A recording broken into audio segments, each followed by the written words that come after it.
high chance of win here for the attack, but there's going to be a mirror window in play, supported by the Kai Claws and the hatch. And DC, again, they might struggle with time if they go for a full clear. Again, they want to be cautious. They don't want to die early, and that means play a bit slow, be a bit safer. And if you do that, plus a full map control clear, again, we're talking about the timer working against them. India on the same Welcome everyone, Rainbow 6 guys. Rainbow 6. We'll break it open. Oh, but now stay on the exterior. He's a perfect operator to deal with this though. He's got flashes to burn, and now the nade comes in. It's on in. Yeah, Upor though, meanwhile, has found not only one, but Yoga jumps outside from the white stairs window. And with that TCSG claims a kill, he's actually looking to try. This is so dirty. Worried that he's going to get baited, trying to go for the finish off. Yeah, and he takes some damage all the way from the balcony on the other side. Get your kill, fine, get your one. Pad that stat, get that KD, it doesn't matter. Ask is coming for you. GK are running DZ down. First they took their map pick on Labs here on Cafe, 4-2 in the first half. A wry smile from Shepard. And it's time for the halftime timeout.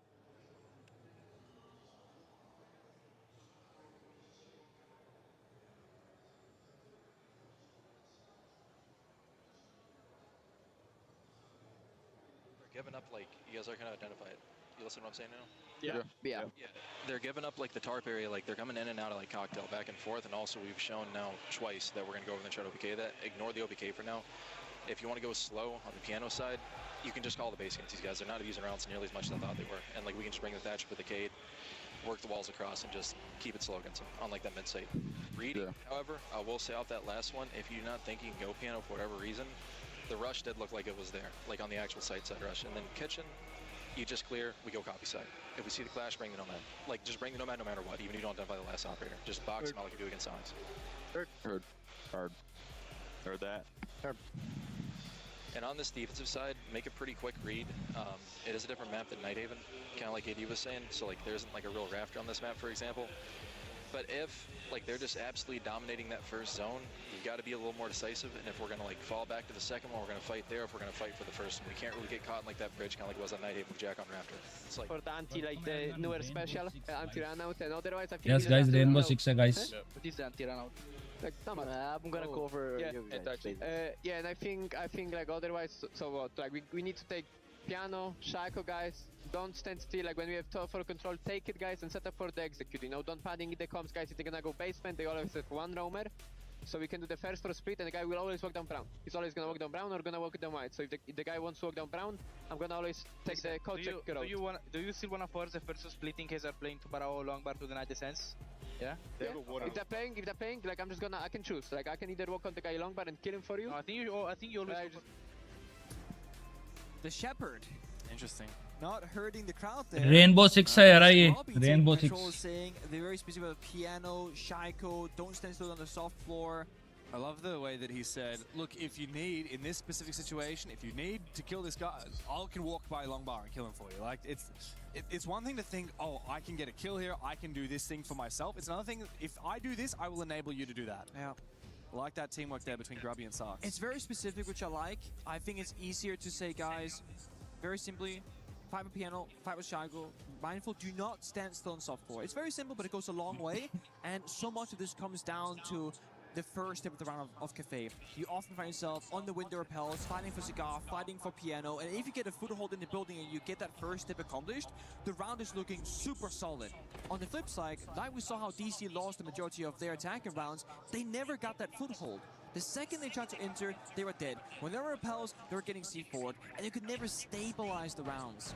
So it feels very European playstyle of GK to go for those focus points and talk so much about it. And they've banned both the Mira and the Wamai as well, which supports the same story of the piano and that initial foothold. True, but it does leave the Kaid on the board here, picked up by Kino, which brings another Nitro cell to an already deadly lineup. 3 Nitros here, aided by the Pulse to get those vertical kills for DZ.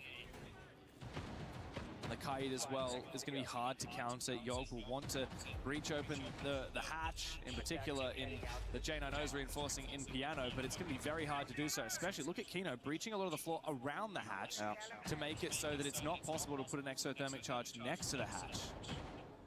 Very nice. Pretty cool. I don't really know how you get that Electroclaw off without Upor sneaking a push drone into sight, though, which would be very hard. You could possibly get a grenade in between the layers of the floor, but depending on the signal of the colors, it might not reach. It's a bit tricky. Right now, it's actually on the soft floor next to the hatch, at least for one of them. So. Well, in which case, that is winnable. Yeah, that is you gotta pick the right side. That's the other issue. I mean, you can also just use Hibana pellets and destroy that part of the floor if you, you get the guess you right. can't fish in the soft floor again. That's why they broke it. So we'll see how they play it out. Oh, and the second Electroclaw is actually downstairs, protecting the mirror window upstairs. Yep. On the third floor. Very nice. Upor has so much to scout for though. Razor blooms, go-yo canisters, general information, default cams, and the kite claw. So yeah, really pick your targets right now, and obviously big priority is going to be the kite claw if you can find it. Actually, I take it back. The big priority there was deliberately the Vulcan canisters. He got 3 of them though. Yeah, and he saw the 4th as well. Yeah, good value. So now a nade will take down the 4th for sure from Grubby, I expect. Wow, a lot of damage. Unusual to see a player expose themselves to the skylight so early on, but Grubby will go down. The player that said he wanted to go for a kill and take down a guy long by. Actually, he's the first one to fall, and NS nice shot. falls to himself. Pat your own back there. I will say, the DC off that pick, they give up top floor control entirely, letting GK get closer and closer to execute. So now it's all about the verticality. 3 C4s, ton of intel. Xkyros here on the corners, looking for the Kaid. This should destroy the and this should get it. One of those many Xkyros. Very nice. Just pop it over. Oh, they're pending. They're skipping a step. He's gonna go for it. Yeah, straight into it. They have no idea. Yeah, there's no info here from DZ. They really should be. Nitro cells are not used in time. There's only one left. Yog finds his. आज PUBG की stream नहीं कर रहे नहीं यार PUBG की stream नहीं कर रहा. For DZ, GK have lost a lot of manpower, and now Kino is looking to try and get on that counter defuse. Is there anybody there from GK? There is no answer. It's a retake from Dark Zero. GK completely blitzed. And the North Americans steal the first round on that defensive side. So the way that they get into the plant is going off pace, pop the hatch, straight planting. But then, likewise, DC also push forward very quickly, take down the guy who got the diffuser down, and go for an instant counter defuse. GK then caught by surprise themselves, thinking that was really quickly. Didn't have the vert, didn't have a guy outside on the bomb site window, and didn't have a player inside a pillar either for the line of sight. The sad thing there is probably a world where you could see that diffuser from pillar window rappel, from red staircase, the soft wall open up. There are so many good positions there, but none utilized by GK. They had Upor, I think, top white watching the flank when they were 10 seconds into a post. That's a lack of drone that should be replacing that position. DC very quickly, good at retakes. We've seen a lot of retakes in the last, all week, really. I think DC have the most retakes at this event. I'm very sure of that. That would be a very interesting stat to have. That we don't have. That we don't have. One thing I'm seeing a lot of here from DZ is the pulse, actually, funnily enough. We saw a lot out of them as well on labs. I wonder if GK will see it as enough of a threat to ban come the 3rd round, but you know, there's a lot of very powerful ops on defense that DZ like getting into. You know, the pulse is one. I think the pulse is a bit of a bait, right? Because like, let's say you ban the pulse, they play the Valkyrie, they play the Solace. Like, there's a lot of different like substitutes for the pulse operator. Whereas if you ban the Asami, that's a very niche, very unique operator. And a great example of an operator that they haven't played as of yet, which is one of the most popular operators on Cafe, the Asami, still yet to be played. You can also see DC. This would probably not happen from their side, but if they want to do a curveball, ban Brava, start playing Maestro. Cafe is one of the few Maestro maps that we see, especially in APL. From Kinotrope, they like to bring it here. My homie Carwow. Yeah, they have had pretty good success with it. There is the counter argument that against GK's placed on their explosivity on the attack. I think Maestro's been too slow paced in the server, unlike the Pulse Valkyrie, etc. So maybe a bit risky. For now, though, all about the layers. We got Jaeger on the board with triple ADS stack and Shaiko and Piano. This goes back to what Grubby spoke about. Fight for Piano, fight for Shaiko spot, fight for Pixel as well. Step 1, do not stand still on soft floor. That's what all this will cover. Good drone work here from GK. Yog getting a lot of info on this setup. Spotted out the power position spots the 3 mute jammers that are meant to try and stall out drones, haven't successfully done so. Sark's looking for a bit of a lurk from down all the way below in pillars. And now it's his time to move. Bomb side is actually reading, and he's almost inside of it. Especially with faults going down. Actually, had the diffuser here. Imagine. GK have a gap. They could send Ask in there and try and go for a penalty. So far away on the roof, it does. Upor's in there. Oh my god. Shoddy comes out, traded back by J90. Upor, though, has done a lot of damage. And you're right, GK still have a plant opportunity. I mean, Sarks has gotten so deep into the objective still with no diffuser.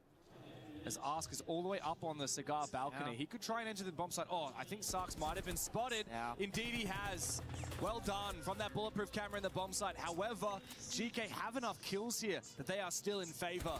NJR tries to make his way forward, but the M76 True wins True for Yogg. It's Genano in a 1v3, and yeah, it just ain't happening. Not happening today, not happening any day of the week. It's another round on the board for GK. 5-3 on their map pick, and DZ starting to feel a bit of pressure. 2 rounds away from losing this match. DZ kind of is playing into the randomness of GK's playstyle right now, you know? Sarks went to the bomb site, they don't realize, they fight top floor, they allow Upor in on new balcony, getting a kill before they turn their attention towards him, leaving gaps open for the attack. So both new balcony, brown staircase, the bomb site, taken completely for free. And the pulse was downstairs, but ineffective. Was walking toward the white staircase, not scanning anything, and that's where the gaps were left open.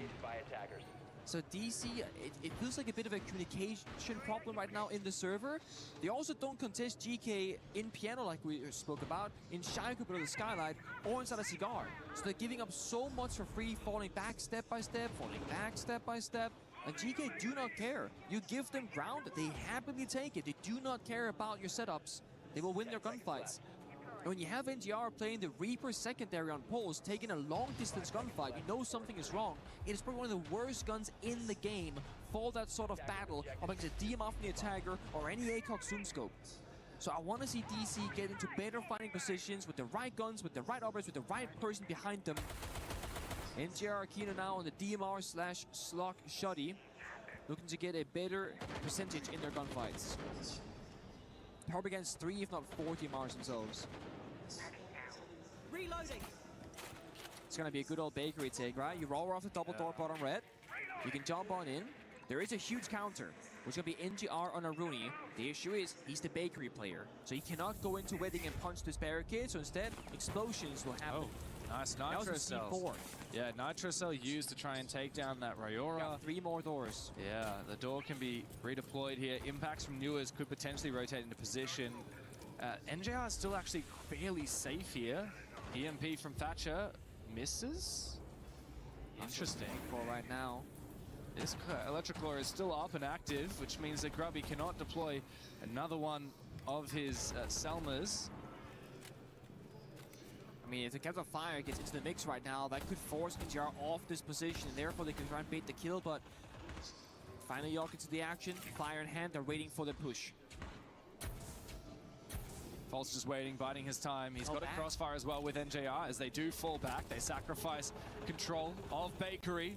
The fire from Yogg gains the ground in theory, but not in reality, because GK have not actually moved into Bakery as of yet, and NJR can always just rotate back inside. Not using more Aurora doors either, so they're not going to be able to like jump in the wedding window. They can't fight for prep. There's no shield for that pushing power, so this is GK finally being stuck outside the building.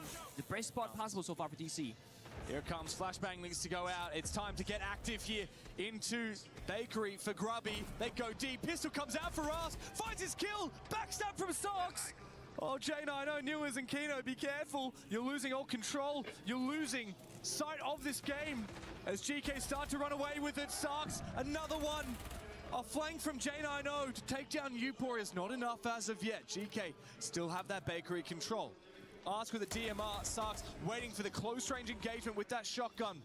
As he gets back, rifle in hand. J90 needs to take that fight sooner or later. Do him and Newers lash out, or do they wait patiently? Tough spot to be in right now. Separate fights across the board for both teams. 2 teams, 25 seconds. Newers, as long as he's alive, a plan cannot go down. It's up to Ask to win this gunfight. That's what he needs to do right now. Knows exactly where he is. Now he has to find both of them. Out comes a pistol. Another one for him. J90 will trade back 3K. The big man on Dark Zero. It's enough to keep their hopes alive for a little bit longer. Well done, NGR. Finding a pick, staying alive. Sidestepping the fire, the EMPs, and all that counter util inside a Bakery. that puts DC in a winning position. No one overstepped. They took the fights relatively together for the first time here on Cafe's defense side. Operator Bands, we spoke about it briefly earlier. Asami worked for every single bomb site. That was like one of the logical ones. That or a specific niche countering like the Pulse or the Valkyrie for Infination. And on the other side, Grim being targeted away, which I don't think GK will be too bothered by, but with the Solid Snake band paired with the Grim, it can be tricky to get information from outside the building to the inside, with the exception of drones. Look, if these rounds are going to come this close for DZ, I'm still a little bit scared for them. GK got in so quickly. Can I just say, Ask Man, going with the pistol for 2 fights? The mechanical confidence to sacrifice an automatic weapon and go with the pistol. I mean, you're realistically only winning those fights if they're headshots, which they both were, by the way. But he chooses the pistol because he can sprint faster while it's equipped. Also no zoom scope for the first close quarter engagement, fast ADS speed. A lot of upsides there for the pistol. We saw Grubby do the same thing as well earlier. 10 seconds remaining. Just looking here, tertiary bomb set again, attempted by DC. Newer is getting on the Solus again. They always want something in the information department, whether it's going to be the Pulse, the Valkyrie, the Maestro, the Solus, and it's about finding where the planet is going down and when the planet is going down. Also, it gives Newers more roaming freedom. He'll figure out where the drones are, if it's being watched, is it an air jab or a claymore for a jump out to play that disruptive playstyle. So this could just be DC getting a bit more active in the server, which I think they need to do, to fight for map control and not give up the space and just keep falling back.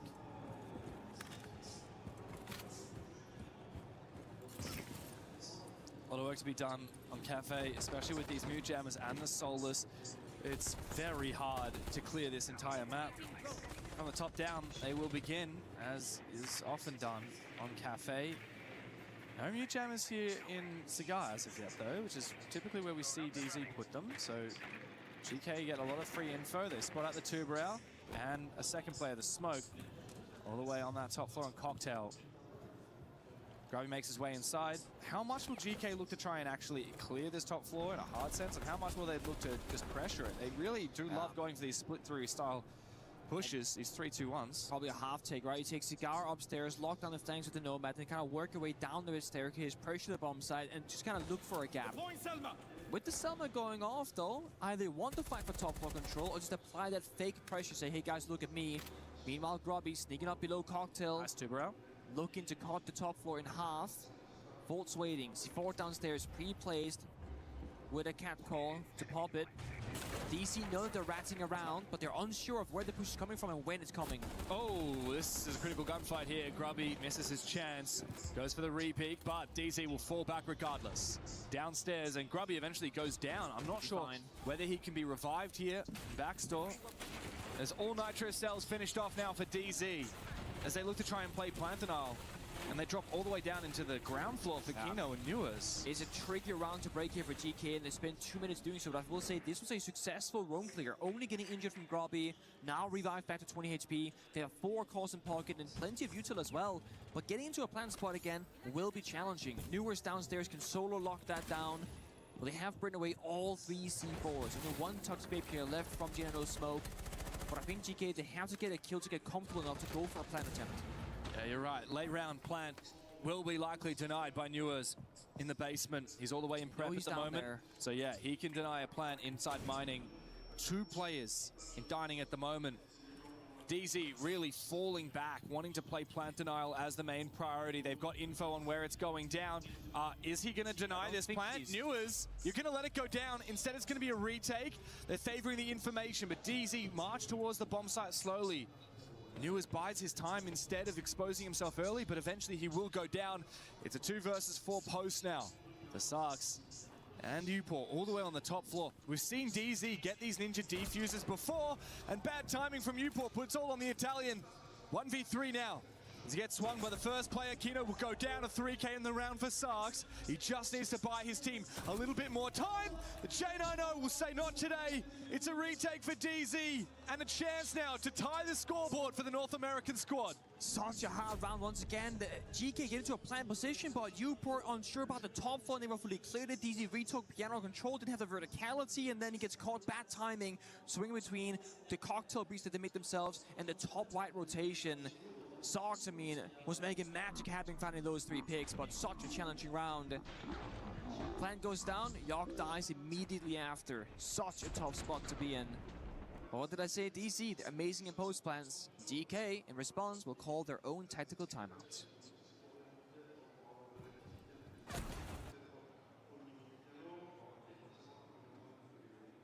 Okay. Now open, you have very open to actually make it faster. So it's going to be reading right now, right? Yeah. I think you can bring heavy utility because they're not like taking the top floor heavy. They're always leaving, even playing the shields, but watch out for the C4s and do the simple execute. I think it's going to work out. And always remember the win. Flanking pillar, flanking brown, flanking white and red. That's it. Yeah. Okay, let's go, guys. Listen to each other, guys, and it is fucking set. So a switch up, get on the shields, stabilize the rounds, recognize a DC. They keep falling back and surrendering map control. The thing is, it's a lot easier said than done on Cafe. You're in a very small box. We call it hell in a cell once you drop down the red hatch. And we saw it there from GK and Grobby. They spent so much time slowly inching forward, juking C4s, trying to stay alive, and there just wasn't enough time at the end of the round to get down a solid game plan for that plant. Yeah, and DZ really love giving up that ground and then going for retakes, which is what we've seen. 2 successful retakes now on that exact same bomb site play out very similarly. So GK, just because you can see a plant doesn't necessarily mean it's going to work for you. Even the fact that Newers didn't rush to try and deny it just tells you, speaks volumes about how confident DZ are on those retakes. I have to admit though, these rounds have been close, and there have been a few there that DZ have won where I really feel like GK had the upper hand, particularly that kitchen bomb site defense earlier, which is where DZ will have to go next round. Win or lose this bomb site, they could likely go back to kitchen. GK, a chance now to win on the other middle floor bomb site, which in this case is reading. And again, they got baited into entering the bomb site very quickly last time on this site. But then DZ made a retake work. Again, seems to be the playstyle here for DZ. I wonder what they talked about in their tactical timeout. And we'll never know. So prompted here. Probably Newers wants to jump out the window and go for a play, but you're 5-5. You're playing the Solace, like your value goes up the longer you're alive for, because late round is where you get to shine. I saw a Razor Bloom there below the red hat, so if GK aren't careful, dropping down could lead to a death or a lot of damage happening. There is no Twitch drone to simplify that situation. DC though in much more front forward positions, falls beneath the skylight in cigar box. Looking to stop the initial drones from entry and to shut Grubby's drone as well. Sox an outside rappel looking for an angle. GK didn't get in that shield either. So someone has to enter the building and make that initial play, and right now they're all just going fishing. Yeah, I do wonder for GK, what is their linchpin? Oh, a run out here from Newers. I think that the player has, oh no, the player is still on the rappel. Uport goes down, good read there. Well played from Newers. That is a worthwhile risk to take at the start of the round. GK have already struggled on these last 2 attacks in 5v5s. Now they're fighting from 1 player down. Not sure about this attack though. Doesn't feel like there's any like fangs, no tooth. Nope, there down goes Grubby, just injuring Cigar because General just retook it from Piano, just walked on in because no one's on the window repels. Things are falling apart very quickly here for GK. Next kill needs to come out now from J90. 10 kills to his name so far, going up against Sarks, but the R4C will win the battle. Dodges the Thorn Trap as well. Sarks looking good now, and Ask finding one. Low HP on 2 players here from GK. But they've even upped the numbers. They're so low on health though. Ask like 1 bullet. Sarks maybe 2 will get the job done. Yaga might have to step up as the Ibana player. Onyx Kairos in pocket. The irony is that I don't even think Heartbreaching will matter this round because all of DC, once again, they fall downstairs, use the C4s for verticality. C4 toss them up. Because they got the scanner, they can wait for the right call, the right timing. But at least just 1 active C4 now in the pocket of Injar himself. Yeah, low HP on both Ask and Sarks means they're extra vulnerable to those C4s. However, both go out without dealing any damage to them. Surely a plan here, slow and steady, is not possible for GK. 24 seconds, Yogglers to try and make it happen. DZ, we've seen they're so good at retakes. It's going to be a white stairs flank here for NJR with a shotgun in hand. He will take down Sarks, and Yoga, his plant will be denied. It's Ask in a 1 versus 3. He has been red, he has been taken down, and DZ have run 3 straight to find map point of their own. Running the gauntlet. Down but not out. DC finally fighting back and finding the momentum on the defensive side. It's a rough start on the attack, but there's one thing these guys can do from North America. It is setting up obstacles and playing the game of adaptation. And that early disruption there, getting Newers on the solo has been such an instrumental play. Then they got the layers, the C4s, the verticality, the plant denial, and the final round in the 3v3. There's a good synchronized push. NGR pushing above, taking down the cover, enabling Kino to push downstairs, take down the planter. That is exactly how you want to leverage it in an even numbers situation as a defending team. The third member was flanking Pillar. So if one of the flanks are open, that's a freebie. And even if they're watching all the angles, you're giving yourself the best shot possible at coming out victorious. And it's all down to communication and timing, which DC, they're looking sharper and sharper at. Yeah, they've gotten a lot more on the same page in these last couple of rounds here. Really just the pacing, right? Like knowing, okay, all at the same time, we fall back, we don't contest. All together, we get aggressive. And that's what's really impressed me with DZ in his last couple of rounds. And now they've got the confidence to lash out. Newers has a teammate on that default cam. He almost lands shots into the body of that player coming from the Christmas market. But no, doesn't land in the end. So the wall opened up from Garage. Again, just applying that phantom pressing. Hey, maybe a backstab, maybe not. Grobby on the Brava. Again, for the Aruni gates, much more effective than a Twitch Stone. Yeah, the problem is, I mean, that Aruni gate can actually still be reactivated by the defense. So, you know, you're still going to have to... It does expose, like, particularly the Aruni barrier on the main bakery wall, right? Once that gets hacked, if the defense activates it, then... It'll still burn. It will, yeah, it still has to be burnt, or if the attacker walks up to it, it will disappear, which means you get a warning when you're getting peeked. So it kind of acts like when you sometimes see a player's shadow, you get a warning that they're about to peek. Sheer warning indeed. Yeah, like this orange one right here, like that's a GK one. As soon as a GK player comes up to it, and it's going to open, and DZ will know that there's a player there. Oh, this is an aggressive peek from Grubby. Has to be careful. He's in a crossfire right now, but I don't think they realize it. DZ have actually fallen back. Surely not. Surely he's not able to sneak all the way through here. They're passing each other like ships in the night. Newers needs to win this fight, but he goes down. Big one from Grubber to try and send his team to overtime here. Kino also under a lot of pressure, but Janono wins his fight. Assisted by that Goo Mine, but the Grishmont will not save him. As Grubby goes down, out finding his kill. Nitro Cell misses. MJR all of a sudden is the last hero for Dark Zero. 1v3. And the OG of this DZ roster must take matters into his own hands. It's a full flip now from GK as they flip over to the other side of the map. Sarks with that defuse in pocket. Open up the freezer wall to get a safe way into the bomb side, knowing that the team is against it. They cut across and Jager finds the final frag. And all thanks to Grubby, who just finds himself in the middle of the building, middle of the bomb side, opened up the round for GK. That was the exact pick that they needed.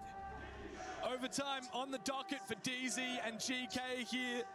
The North Americans are not given their chance to send it to our third map, not just yet. Chalet is calling, but GK want to get it done in two. At this point, I really don't know what to expect. I really wanted to see the shield come to life here for GK on the attack because it changes the possibilities of a push. I mean, the way that Grubby finds his opening and a second shortly after, that gives GK a realistic shot at this. But that's thanks to him timing it correctly, finding the gap and saying, guys, just wait a second, I'm gonna get this kill, then we push together. Full commitment, it was beautiful. But right now, DC are used to it. And they just didn't have an Illimine in that location to shut down Grubby. So I'm thinking a little bit, what if they start playing the shields on the attacking side? That gives you a different win condition, a different way of playing the game, a different way of taking gunfights and gaining information, especially with that Solid Snake banned away. Shepard mentioned it too. Ask right now is hovering the fuse. It could be a shield. It could also just be a gun. I think the fuse is a huge pick here. Not going to commit to it though. Ask instead goes for the flank watch. Look, fair enough. Double flank watch with the way that DZ have been playing retakes. I'm not surprised at all to see GK wanting to lean into that. Into overtime. and DZ remain on this defensive side, and we've seen 6 rounds of it in a row, a lot of which they've looked very strong. It was a 4-2 defensive split, remember, for both of these halves so far. DZ, in theory, favored here. But you never know, GK, they have such an aggressive split way of attacking. It can be very hard to predict. New is still on this Solus, wants to go for a run out, knows there's an air jab there, but wonders if he can impact it and then go for it regardless. So they're reading into Newer's playmaking, the game of disruption, worried about the garage door, worried about the bakery door. And if the air jab is mispositioned, it can get shot quite easily. And I think Ask is just kind of checking for it. He knows that something is up. We'll have to drone it himself, actually. So it's Newer's on the bottom floor looking for disruption. It's going to be NJ on the middle floor looking for a C4 kill. And GK is still all outside the building. No way in yet. Tunnel visioning, I wonder, from Ask on that flank watch as the electrical gets EMP'd on out by the Thatcher. GK can focus up on that hard breach from Yogg. And I'm not sure if it has actually opened up the wall that they were intending to do so. No, it looks like a juggle here from Kino as well. EMP hasn't come out yet from Newport. Yogg up preparing. Here's the EMP, and Yogg does toss out that. Oh, perfect. He tosses it out and immediately goes for the peak, while Newers will eventually kill Ask, who perhaps focus a little bit too much on that flank, contesting Bakery itself. It does leave things even, but GK have made good progress. And it's all about, you know, getting further and further into the map, going 1-for-1 trade. As long as you gain map control, it can get further in your strategy, is going to be worth it. And Ask had already spent all his utility. He might have had some flashbangs in pocket, but all the air jabs. आज इस time live ही hosting live हाँ live कर लिए साथ में दूसरी चल रही है ना रेनबो उधर चल रही है इधर मैंने ये लगा ली. But we saw GK playing previously and the round still fell apart. Newers low on HP, could always fall back towards Bakery, look for that plant denial again, but he's out of impact grenades. Doesn't have a primary shotgun, so he's limited in exactly how he can find those angles. There's only two C4s left remaining, but one being on a pulse shotgun. Yeah. That said, we've seen NJR very deadly with both the Reaper and the Shoddy. All the way down in the basement, it's Faults. Oh, that's an angle. Yeah, falling back. Again, like you said, those C4s in pocket. Late round is going to be a headache here for GK. Whether it comes down to a plant win condition or the post plant, DZ are so good at denying both. Flashbang comes out, in for the drop, close to the bomb site now. Yoga is actually on safe floor, but a C4 toss on out could still kill him. He looks to try and fake it out. Kino gets baited, he goes down. 2 C4s still up and alive. NJR might just save the round! Yogg goes down! GK are so close, but they need to get that defuse back up again. Sarks looking for the plant, the re-attempt. Grubby finds one. Can he find the second? NJR's just got to deny the plant. The DZ to get themselves yet another map point here on Cafe. Oh, it comes down to the wire once again. It's so stressful, and Ask falling early meant they didn't have another player that could watch the downstairs floor for the C4, so instead Yogg is running back and forth, juking them, baiting them, etc., but does fall eventually. DZ's playstyle switch-up has worked tremendously well on the defensive side. The big question that lingers, though, can they get this done on the attack? Or will it be a defense crux to get it over the line? Oh, question remains. The attack was very rough. They won the first round of this map, which was that really perfect, thorough attack onto kitchen service, the basement, and then they won one reading room attack as well, which was pretty close. They got the bomb down, and then there were 2 players still alive at the end of it. GK bringing out all the stops. We see a Maestro make its appearance on the basement here. We see the combo of the smoke and the Goyo.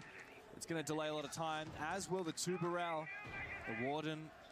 Ask is actually hiding his Maestro here. We saw a lot of Brava picks from GK on their side, but none yet from DZ. If they don't have a Brava, I'm not sure they'll have many counters to try and deal with these Evil Eyes. And as we see the operator picks, the all but confirmed here from DZ, they don't have many picks here that will help out with those Maestro Evil Eyes. They got locked on in. A little bit curious on the approach here, given the operator lineup, because they're showing a lot of different things. Yeah, Newers took damage the moment the round started. Was that team damage then? I'm not entirely certain. Had spawned Christmas Market, so must have been. Can I shoot the default cam, maybe? Yeah, that'll be. Although with that being said, he spawned solo in Paris. So Tuberal shot him there. Yoga went for a spawn peek. Very nice. Yoga and Newers, old teammates back in the Oxygen days. Went to SI25 in Boston, and well, took a few scalps, knocked out G2, knocked out Shopify Rebellion, beat SSG back when Faults was playing for that team. Rivalry continues in the server. Yeah, we've seen, I guess it goes back to the first kind of execute, right? Take top floor, do the vert, then try and make a decision. Do you go for a back attack from the halves and VIP? Do you go back towards Bakery? Last time they were in Bakery, there was a clash in their way. That stopped the entire round, but that's not the case for this one. It's going to be a Maestro instead from the sim player of Ask.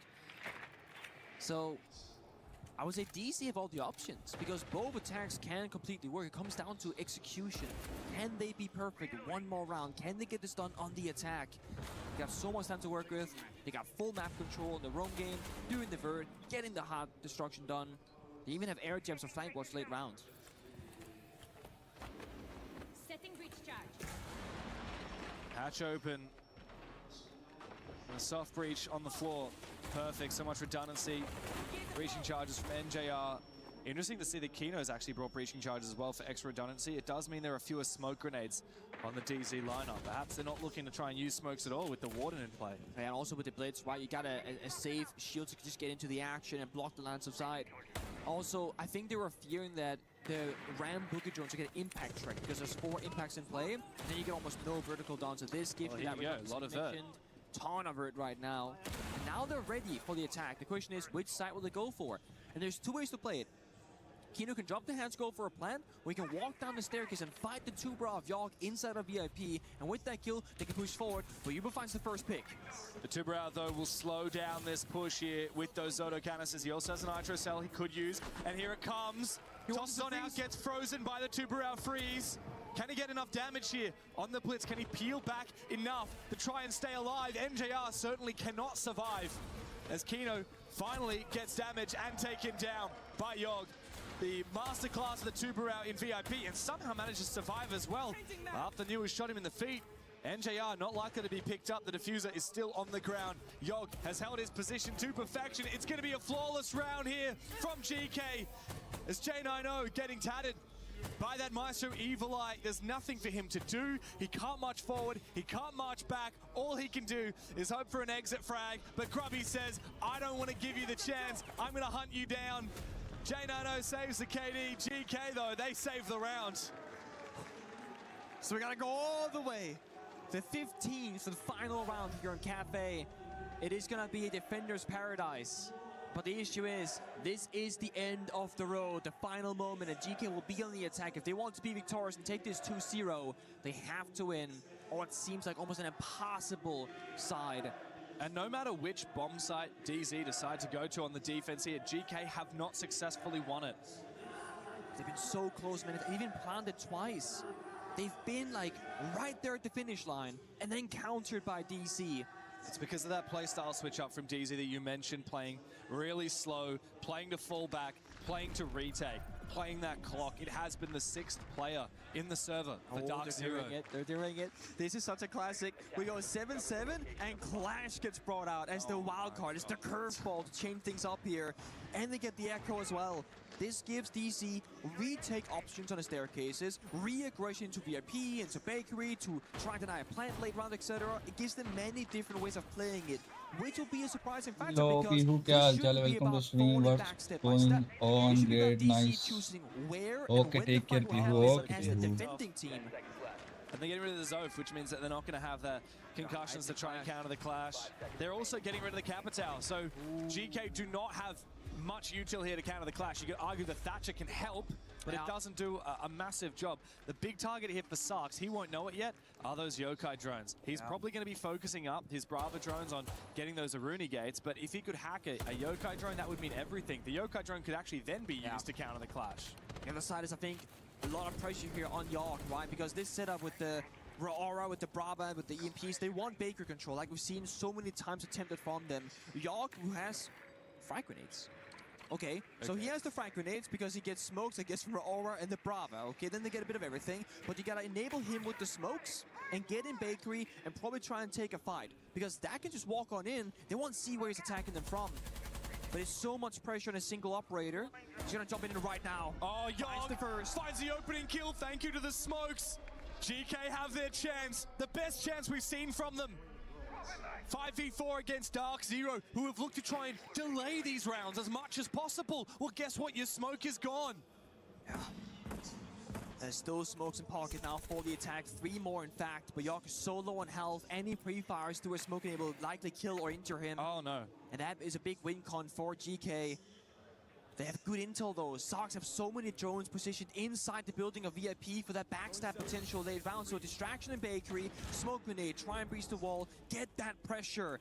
It's all about making DC move and buy into the fact this attack will be a frontal when they're having somebody rotate later on. But they're all 5 here by bakery. Problem remains. What do you do about that clash once you get up nice and personal? Well, you don't have your Thatcher anymore. They found NGR. NJR has been traded on back. That was the Iruni. Now Sox backstabbing.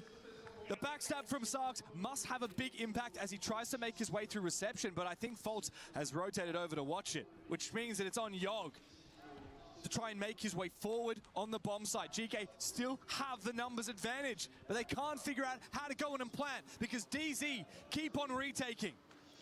Not a lot of drones left remaining. No easy way to push on in. Sarks' gate waiting for him, but hacked by him himself.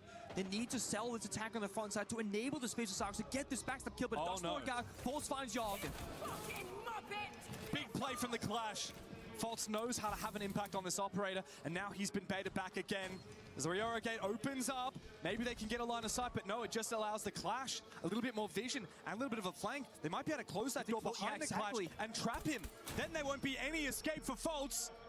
Surely that's the play here for Uport. He needs to try and close that gate, tries to get the damage onto the clash, but Kino jumps up, Sarks a trade. Krubby and Sarks now have to have an impact, but Fultz still continues pushing deeper and deeper.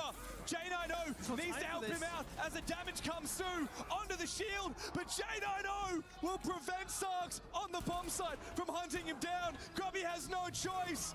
DZ, I've dug deep on Cafe. We're gonna need all 3 maps in this series. Chalet is a cold place to go to if you're GK and you wanted to get it done in 2. But it's not over yet for North America. Such a way to do it as well. 7-7, gets on the clash, and what do you know? Fultz doesn't even take any bit of damage. He's getting meleeed. He's getting swiped away at the shield. Shan bro, thank you so much. Kill himself and 2 kills off his positioning and the intel game. GK was so split there. Do we push the guy by the bomb site? Do we push the clash? Both times the wrong decision was made and they went punished. Such a momentum stealer off a game, off a map here for DC, because that was GK's map. They came out the gate storming. They planted the first couple attacks, but then they retake after retake. The comeback start for DC. But Chalet, you cannot play the strats and the layers to the same level as Cafe. It'll be a very different approach, very different pacing compared to this map. Well, DZ managed the reverse sweep against Weibo after losing the first map handily. And they look like they're on track to do the same thing again here to GK.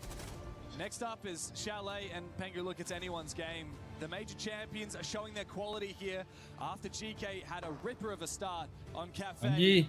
But it's not over yet for either of these teams. GK have one last chance to dig deeper. Dark Zero, though, I mean, what a showing. On that defense, they gave us a serious masterclass. They did. There's something about this core, you know, the SSG going back as many years as you can. They've been a dominant team on Cafe because they know about the layering. They know how to play those close areas together. And it's about utilizing the intel game. The second the newest got on Solus, another layer was opened up. Game of disruption. Before that, NGR on the post, the synchronized push to deny the plants, the successful retakes that I mentioned before. And the only time GK got in is when Grubby found a gap like that, somehow spawning in the middle of the building, finding 2 quick kills. If that didn't happen, GK wouldn't get the round. So many of these rounds were determined by DZ making plays and playing with the team chemistry that we know they have, that we know that led them to win the major just a few months ago. We'll break it down for you with our experts. Will Dark Zero continue to fight another day? Welcome everyone, welcome to the stream guys. Follow कर लेना guys अगर किसी ने follow नहीं किया तो. Hello mini story, क्या हाल चाल है? Welcome to the stream. आज गेम कहाँ सेट किया हुआ है? हाँ ये दूसरी गेम है ना, तो इस पे वो नीचे ads brand आ रहे थे, तो इस वजह से नहीं hide नहीं कर सकते. We may see meta changes soon. We may see different tactics here as we go to Chalet for a 3rd map. But that shield, that clash in that final round, that was a game changer. Instrumental, and you feel like I was listening to the comms too. Made the call, I'm gonna switch to the clash, stop the push, and I'm glad to see that found so much success for them in that last round. I mean, it's incredible the way that Dark Zero Mr. Jet, welcome. Because GK were in many ways very successful on this map also. It was quite a tight contest. Yeah, I absolutely believe it's got to do with the map. I think if you think of Night Heaven Labs, most of the bomb sites are not strong enough that you can just hold on to them. Yeah. And even the top floor bomb site that they tried to play turtle, most of the time Geeky was winning it, right? So they needed to extend. The problem is whenever you extend, you leave a lot of gaps. And for a team like Geeky that loves to exploit gaps, that really favors them. When they reach Cafe, that defense is perfect from Dark Zero because what they do is they play much closer to each other so that anytime that you have a lure coming to you, it's a 2v1. And the few times that they extended and gave away the bomb site, their retakes were absolutely Upgrade to Kling 3.0 for native 4K video. Save up to 20% on all personal plans.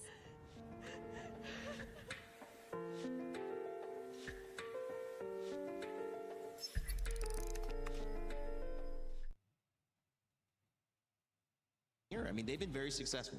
Yes, and it feels just like a battle of these two teams adapting to each other. And I feel like in the last round, you saw DZ on the front. क्या हाल है दाब? Welcome to stream of दाब. कैसे हो? क्या हाल चाल है दाब? क्या हाल है? क्या हो रहा है? सुनाओ.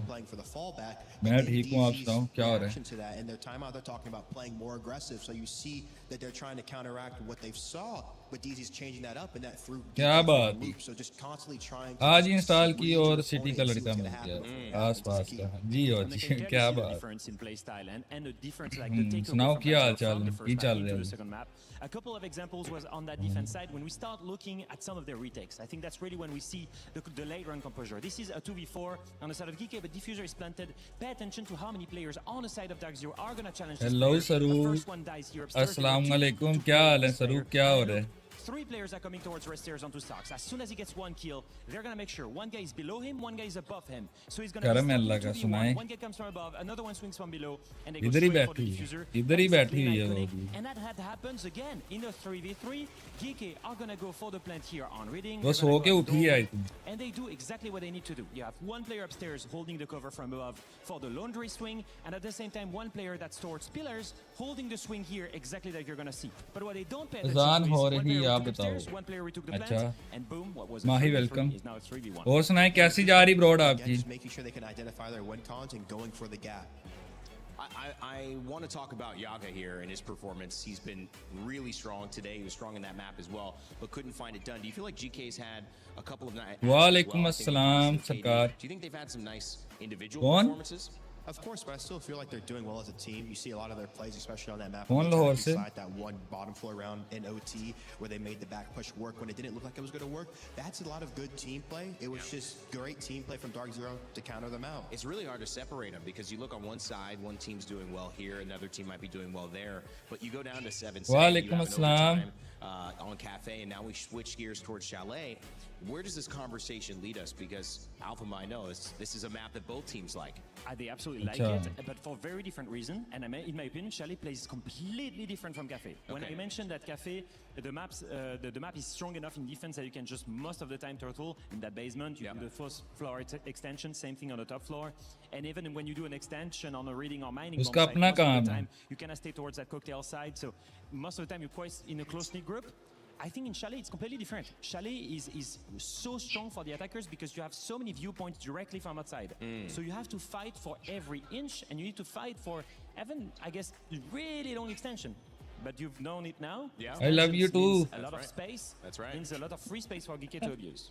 And that's exactly what GK wants on the side. I love you too. Ho gaya bhai. What do they want, having lost the first map and going into, well, this is exactly what happens for us. We lose the first map, we bounce back. We've done it all tournament long. We do it again here. I imagine confidence. You've played with these guys before and around these guys. Confidence is something that they're carrying into this final map. I mean, of course, you just see it doesn't really go anywhere for them. They keep the vibes going. Yeah. Especially on Nighthaven Labs. They were Welcome, in a hero. crucial position. I think it was 3-5 when the lag out happened. They were in a 4v5, getting ready to go in there execute. They lost out. Not lost out, but the game dropped. And you see them instantly be like, hey, good. There's more reps, more opportunity. They end up losing, but they end up bouncing back. And that's the mentality of not always putting yourself on the back foot, but just staying even grounded and ready to keep going. In this game where you're switching sides so much and you have first halves, you have second halves, you have timeouts and tactical pauses, what do you think is the most defining moment in this game coming up on Chalet? Since it is that knockout game, is it going to be the first half? Is it going to be the first 3 rounds? What are you paying most attention to, Alpha? Because these these games have sometimes gone late, and in this last one, it would have been the final 3. I feel like at that point, you've two teams that are quite experienced with being on that stage. We've seen that Dark Zero doesn't care. So I got time to the close of that round, especially with the nerves on that clash, just playing it perfectly fine. So I think it really there isn't like. तो सोया करो ना मैं और क्या करूँ बताओ. Because you know, if it was an inexperienced team, I would have told you that gaining a strong lead in the first half pretty much guarantees. पता नहीं क्यों नहीं सोती है मुझे क्या पता. With the caliber of the team that we have here. When you look at the difference of maybe how some of them individually are playing, let's focus in on Grubby. ये खुद नहीं सोती जानबूझ के नहीं He's been सोती. instrumental in teaching Ask, bringing him into the way that they do things on this team, and it's a new iteration of GK Esports. A lot of people again realizing that this team, 3 of the members formed in June to come and get it to this moment. How big of a moment do you think Grubby needs to have in this? नींद इसलिए नहीं आती. देख लो मैसी पढ़ो नींद इसलिए नहीं आती. PUBG का टूर्नामेंट चला दो. यार मैंने खुद ऑफ किया आज वरना वही चल रही होती है स्ट्रीम. PUBG की चल रही होती है. But I feel like for Dark Zero on the defensive side, they really need to make sure. आज मैंने खुद ऑफ की हुई है वो. वरना PUBG की ही स्ट्रीम चलती है. Getting these opening kills to help fall back on their layer and play for those deep round win cons that they were finding success on here. Yeah. And I'll be honest with you, to me, like the first and biggest question mark is on Dark Zero. How do you change your play style? I mean, if your game plan was playing Turtle or playing towards the retake on Cafe, you've got to change it completely here. You mentioned being more aggressive in those gunfights, taking them and winning them. They're going to have to do so on Chalet when they start defense. And that's going to be a hard one because, you know, most of the time, those gunfights, they're in the favor of the attackers. So I'm really curious if they can completely change the playstyle that they brought on the previous map from one to the other. That's a really good point because it was defense that was successful for both teams in that map too on Cafe, but it just happened to be that Dark Zero got to pick defense and rotate back into it and win that map again. I questioned shields, I questioned meta. I wanted to know what was showing up. Clash did play a big role. Is there any other operator that you're looking to either get rid of right now, or do you think might have a big impact here? Maybe some info ops. Yeah, I would go for crowd control players like the Grims, the Capitals that are going to be so strong on Chalet because despite the big extensions, it really revolves around some strong position. Obviously, you think of Fireplace. You think of maybe what's going to be in front of Master Window, Solarium, all of these positions that are going to be removed by a Capital, by a Grim, this time of operators. Well, picks and bans on your screen here. Final map coming up for GK Esports and Dark Zero with $85,000 added to your prize pool if you take 3rd place. Getting rid of the castle just to make it a little bit easier for them to hold those outside positions. So I don't have to rotate it around as much to get to clear them off. Yeah, GK have abused the castle like crazy on EML. They have all these castle setup stores library, so it's not a surprise to see it banned. And as we mentioned before, Iconic, the Grim is getting removed. So strong those bees to remove library, top solarium, towards master window, bathroom as well. So all of this, it's pretty much classic bans, but that castle ban, that is 100% a target ban on GK. The zombie's going to come out here in full force. Expect to see that a lot on the side of GK. Kino already talking a little bit, getting ready for the strats. We know Callout's got the boys ready on Dark Zero, but GK Esports, it's not a mistake that they're here in this moment, fighting for 3rd place at EWC. Let's send it back over to our casters for our final map. Thank you very much. Yeah, it's time to get into it. We already know that Brazil will take the crown here at the Esports World Cup. We do know that. Our 2 teams, such a shame. Our 2 teams in the grand final are Brazilian. But who of NA or EU will stand beside them on that podium? Will it be Dark Zero representing North America or GK representing mostly EU, a little bit of NA thanks to Yog, a little bit of Brazil thanks to Ask sneaking on in there. It settles it on Chalet. Of course, it's been a bit of a wild series so far. Each team taking the opposition's map pick. As we dig into the first round, bans have flown on by as the analysts picked apart already. Not common to see the castle ban. DZ throwing a few curveballs GK's way. I love it. Again, all about the structure and setting up the map. And honestly, I wouldn't be surprised if a Sami could be a 3rd option later on as well to like triple down to that strategy. It would make Chalet just feel impossible to play in any strong positions on defense. Maybe forcing out a Clash or a Mirror to like kind of substitute it. But for now, 1 or 2 operators. Mai and the castle. And again, the Monty and the Grim just going through every single time. So much lethality here though from DC. The Finger, the Capital, the Solid Snake, they can get very explosive in the server very quickly. But first, the smoke grenade to go off. Selma, but getting impact trick denied by Grubby. Well played. How much? I heard being tossed down. What was that? Electroclaw. I heard round Electroclaw, hey? Yeah. Interesting. No util here on the attacking side to try and counter that Electric Claw, but sometimes all it takes is an F2, and Ask will swing by. Nice kill. Also the Frost going down, I mean, that reveals to DZ, be careful of your window jump-ins, otherwise you may fall. Ooh. I like this. Jane, I know, just like holding down the middle of the building here from West Main, just kind of snuck in, saying, I got so much map control, guys. We can now flip the attack towards that area, maybe. Because they got Trophy. NGR finds Grubby as well towards Mezzanine, so the roam extension here is completely falling apart. And this means that GK will feel pressure from every angle. While Cafe was very defender-sided, Chele is very much the opposite story. DZ starting out on what many would consider the favored side. And they are looking very good at picking apart these defenses, picking apart these players. It's a second kill with the LMG Finka as Upor finally gets the first one. Low HP on both Fultz and Kino now as DZ have to slow down for a brief moment. Upor though, oh, hello, right next to each other. He managed to find one before he's traded back. It's a 3K with the LMG. Very nice round there from Dark Zero. Off me a bit of finger. Not sure if the stream saw it, but emptied his whole magazine into a dead body afterwards. So, you know how it goes. Bit of BM in the server, doesn't hurt anybody. As we said, these teams know each other very well. Despite playing in different regions, we've got former pro players. We've also got a Brazilian on each squad, an American on each squad, 4 Americans on DZ, 1 American on GK. This was such a funny moment.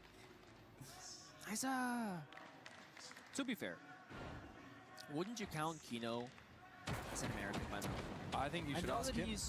दर्जी ने कब देने हैं? दर्जी ने suit देने हैं बुधवार को. So let's say you were to like make a team and you had like very specific like region locks. Yeah.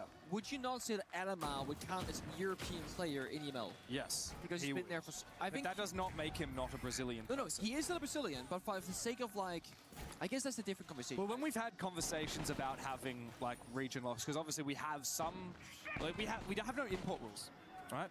No, but we do have, like, you know, for example, we used to have a all-Brazilian team in the Asia League, and we still have an all-Brazilian team in the APAC North League, right? And so people have talked about, should we have a regional lock? If we did, would a player like Alamau or a player like Kino, would they count as Brazilian, or would they count as European and North American, because that's where they played? And I think it should be where you've played for the last 3 years, where you've spent the most of your time for the last 3 years. Definitely like a bit of a clock saying, after X amount of time, you're now a native player to this region. Yeah. Because you've earned that spot. Welcome, Slayer. Other titles Shadow, welcome. Legends. Welcome, so everyone. if I wanted to go and play in Brazil, he would count as one of the restricted imports.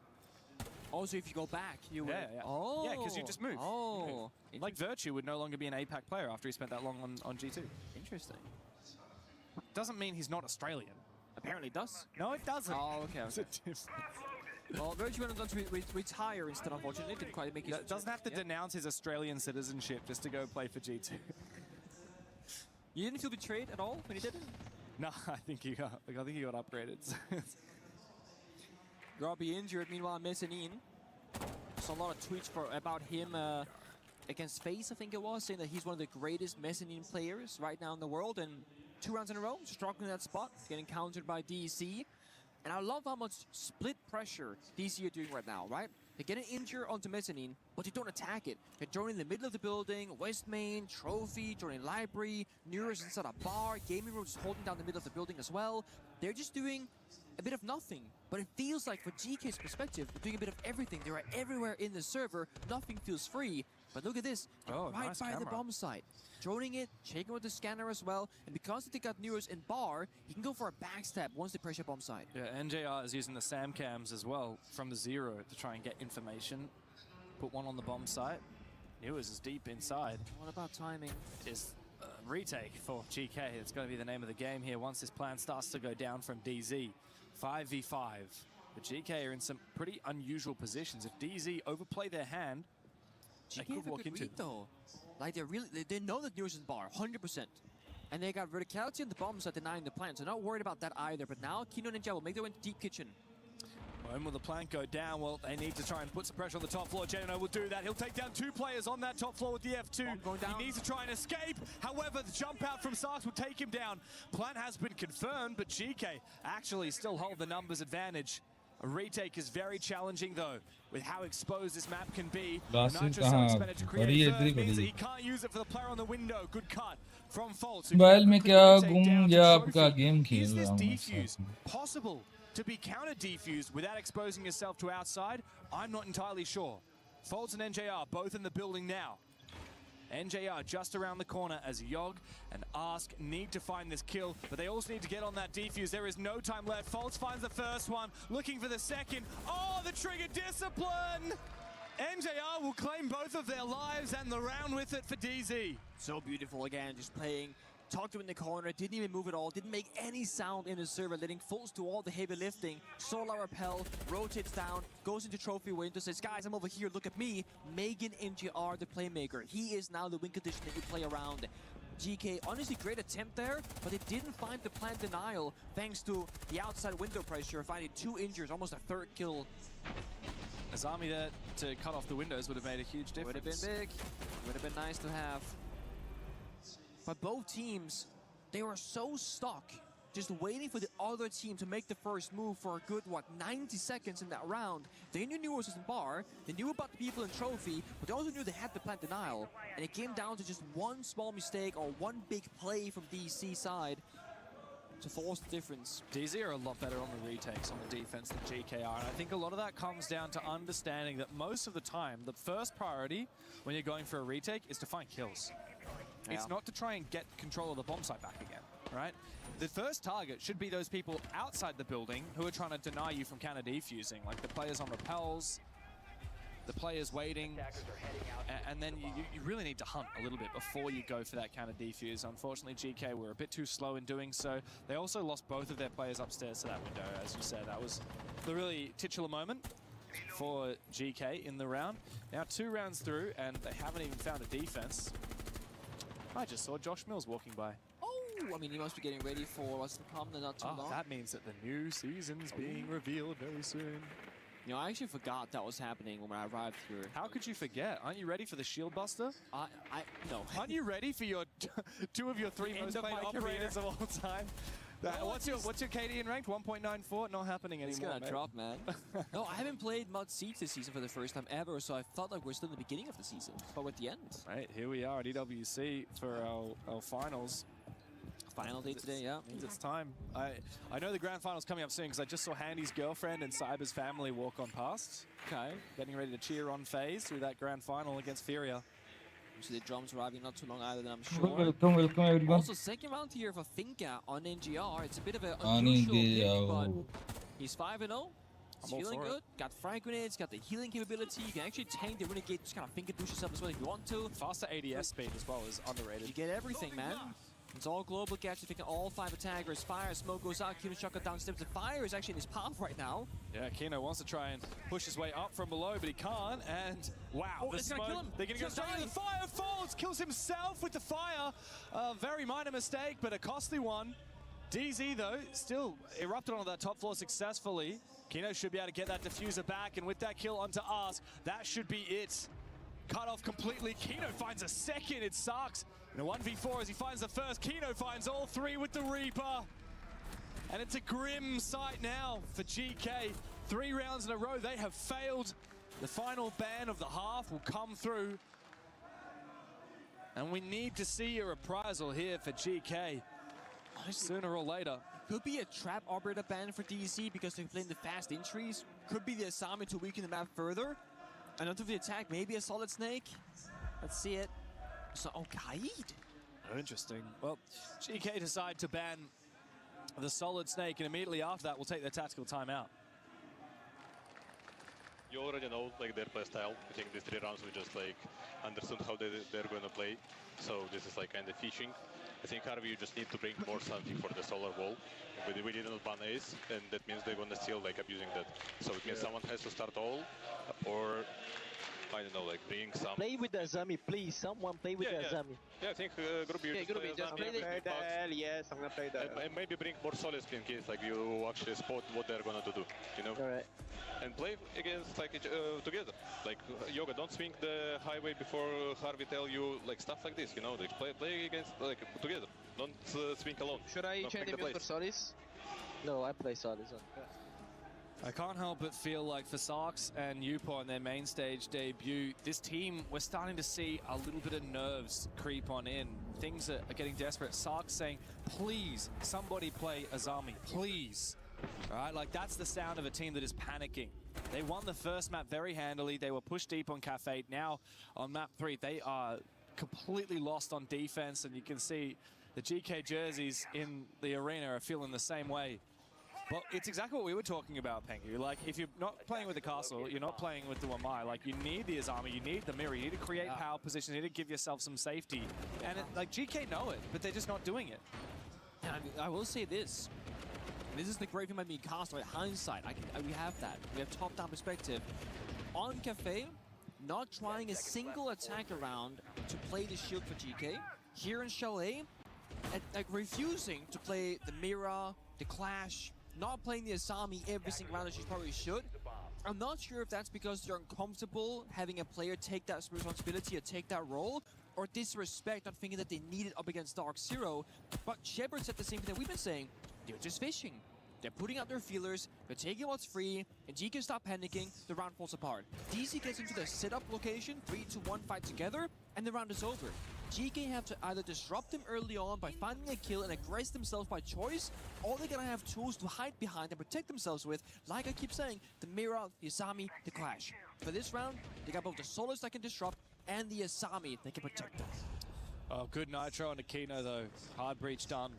No secondary Tincano wins these for DZ. NJR probably should win this one. Up against Yog. Looks away. If Yog swung now, that's a free kill. Oh man. You can surely hear it. He thinks that NJR is looking this way. Oh, the timing is out comes the tuber out. Yeah, the timing is very unfortunate there for, well, both players, I guess. Faults, though, managed to hunt down Ask down below. That's the Solus critical operator in the late round as NJR finally takes a little bit of damage. He gets the read. One tap. Good night to Yog. 3v4, GK again. We start to see the cracks forming. DZ looking for their 4th attack in a row. GK solo swinging, looking desperate in the server. NTI is better right now, 6-0. Finger boost popped as well. Healing back Newers to life while he's striking a player up above. Bolts from the vert. Oh, he's going to get a free kill, surely. Here comes a big boom. This yellow ping should enable the vert, but no, the timing is a little bit off. NGR not able to peek at the same time.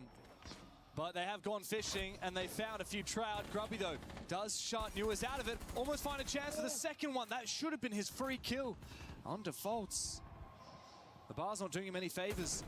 And a free kill. Sarks exposed, just not realizing that J9O is taking control of the mezzanine. DZ, just when GK thought they had an advantage, DZ rip it back again. So much floor broken, office wall opened up as well, exterior windows, so much pressure, and GK liking information. They have no clue where the attack is coming from or where the case might be. It's downstairs in Trophy, which means DC are forced to play for kills right now. They got 2 players working together on Ivy, now inside a piano on office door, with Volts backstabbing to divert downstairs from Trophy/Solarium. Entry time for NJR, but Uport finds one. NJR now chasing him down slowly. The LMG, you're split. False is also coming from the other direction. No more vertical pressure now, but a good pre-fire on the back of the yellow ping. Puts it all on Upor. 1v2. False is low, but he can't isolate the fights easily, and NJR will swing to win. It is 4 rounds in a row for Dark Zero. They are taking no prisoners. Chalet is their playground.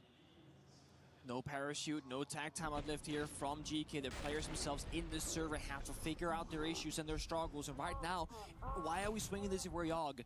I know that they gotta play the game with disruption, but like Shepard said, you gotta peak that fight together. Have a guy contest that office window from the balcony, then have a guy go office door, do a 2v1 play, something like that.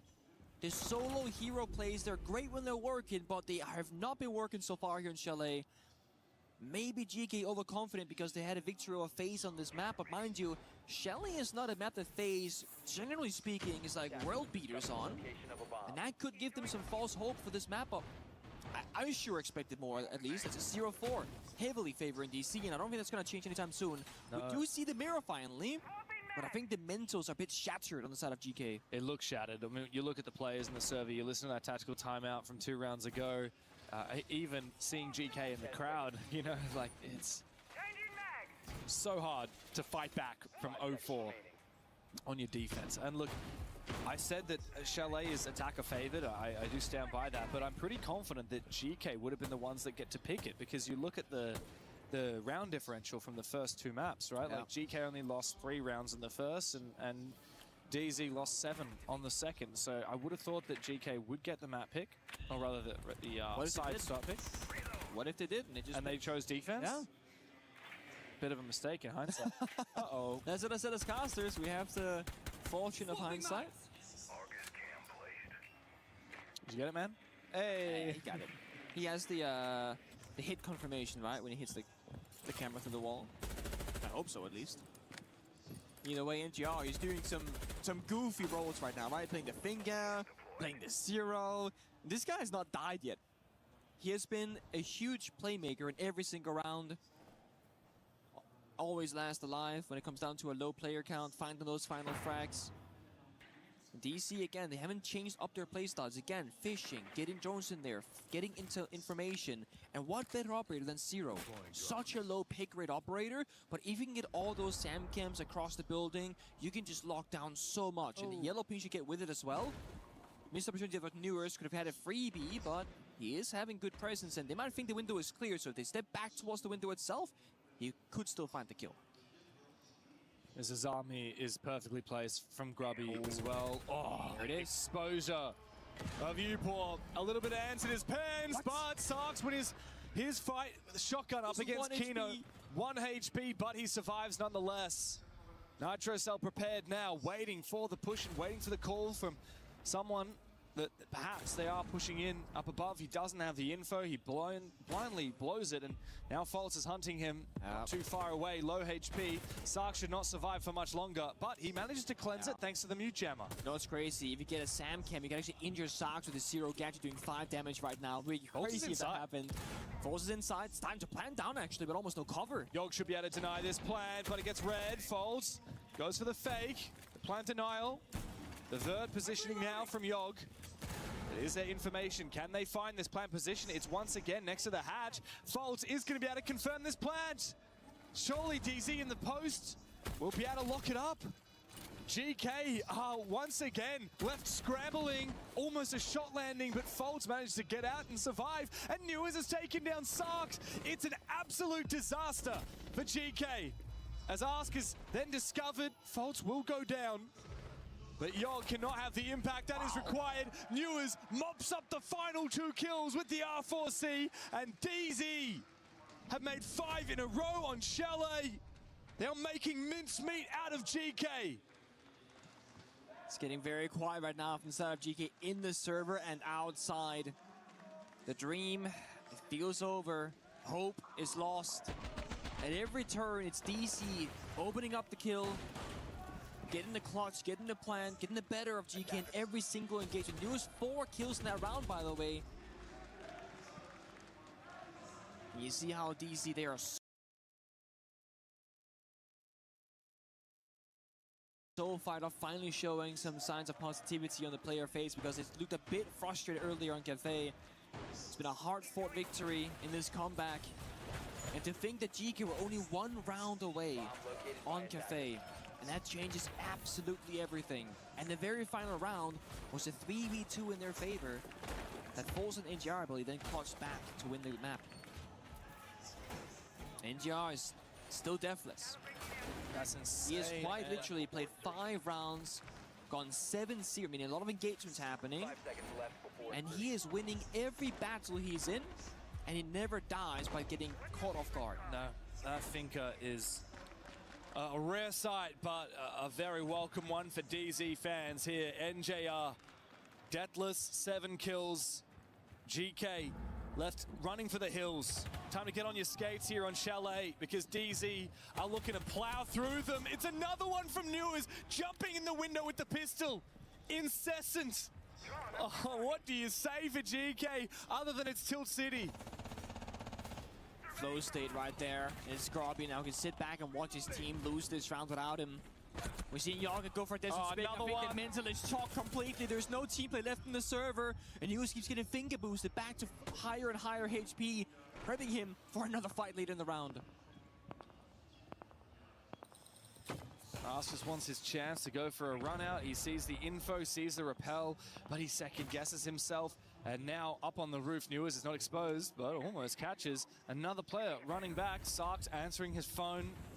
He's stuck in the corner now. Theory trapped. Doesn't go for the swing either.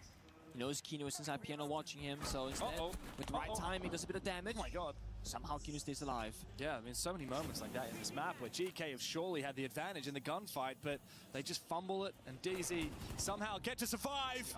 They look to survive every single round of the attack. Upor must go down. He will fall. Ask in a 1v2, the lone man. But GK is the Brazilian. As Kino's back up on his feet, thanks to the finger boost from NJR. Nitro Cell finds nothing. Out comes the M1014. This shotgun can pack a punch in close range. Can it get the multi-kill? Sees the... Hello? Ask! Does he not see them? Turn your goggles back on, mate. You can't see anything. Time to get some glasses. It's a 1v3 on the retake, and DZ They're gone. Have gone back outside. They have evaporated back into thin air. You might spot the first one, but NJR, untouchable! 8 kills and not a single death to his name. It is 6 rounds in a row for Dark Zero. Yeah, that was fucking awesome, bro. That was fucking epic. I'll tell you what, fellas, last fucking Bay of Hail getting tossed in was a good pull and a crank, man. Good decisiveness. What do you know about that? Yeah, what do you know? It's a great last attack effort. What do you know? Not taking it serious just turns into absolutely floatable. Just turns into Straight like who would have guessed, bro? Who would have guessed? More, and it's just like what that. Bot just hopped in a window. We'll talk about it though. It's a new thing. We haven't really learned that. We haven't really talked about it before. You're right. We'll debrief it after the break. We go over that a couple more times. Yeah, we'll talk about it a few more times. Again. Assalamu alaikum. The only thing I'll say as well is on this defensive side, they're gonna be playing with emotions. So just like be Yaar, able to main laga monitor aware aap of just like the crazy shit early. I mean, honestly too, it'll be a great round to spawn peek like this first round back, just because they're gonna be flying on a spawn. बस pad. यार Like, ये they're चल trying to रही get है it बात done ठीक ही है. Yeah, I'm hearing you. Do you think they're gonna be trying to get it done, or you think they're gonna Notice like already like we play bad, so let's ignore that. I mean, bad half, but we still have one more half to do. Yeah. Let's go, guys. Time to shine, baby.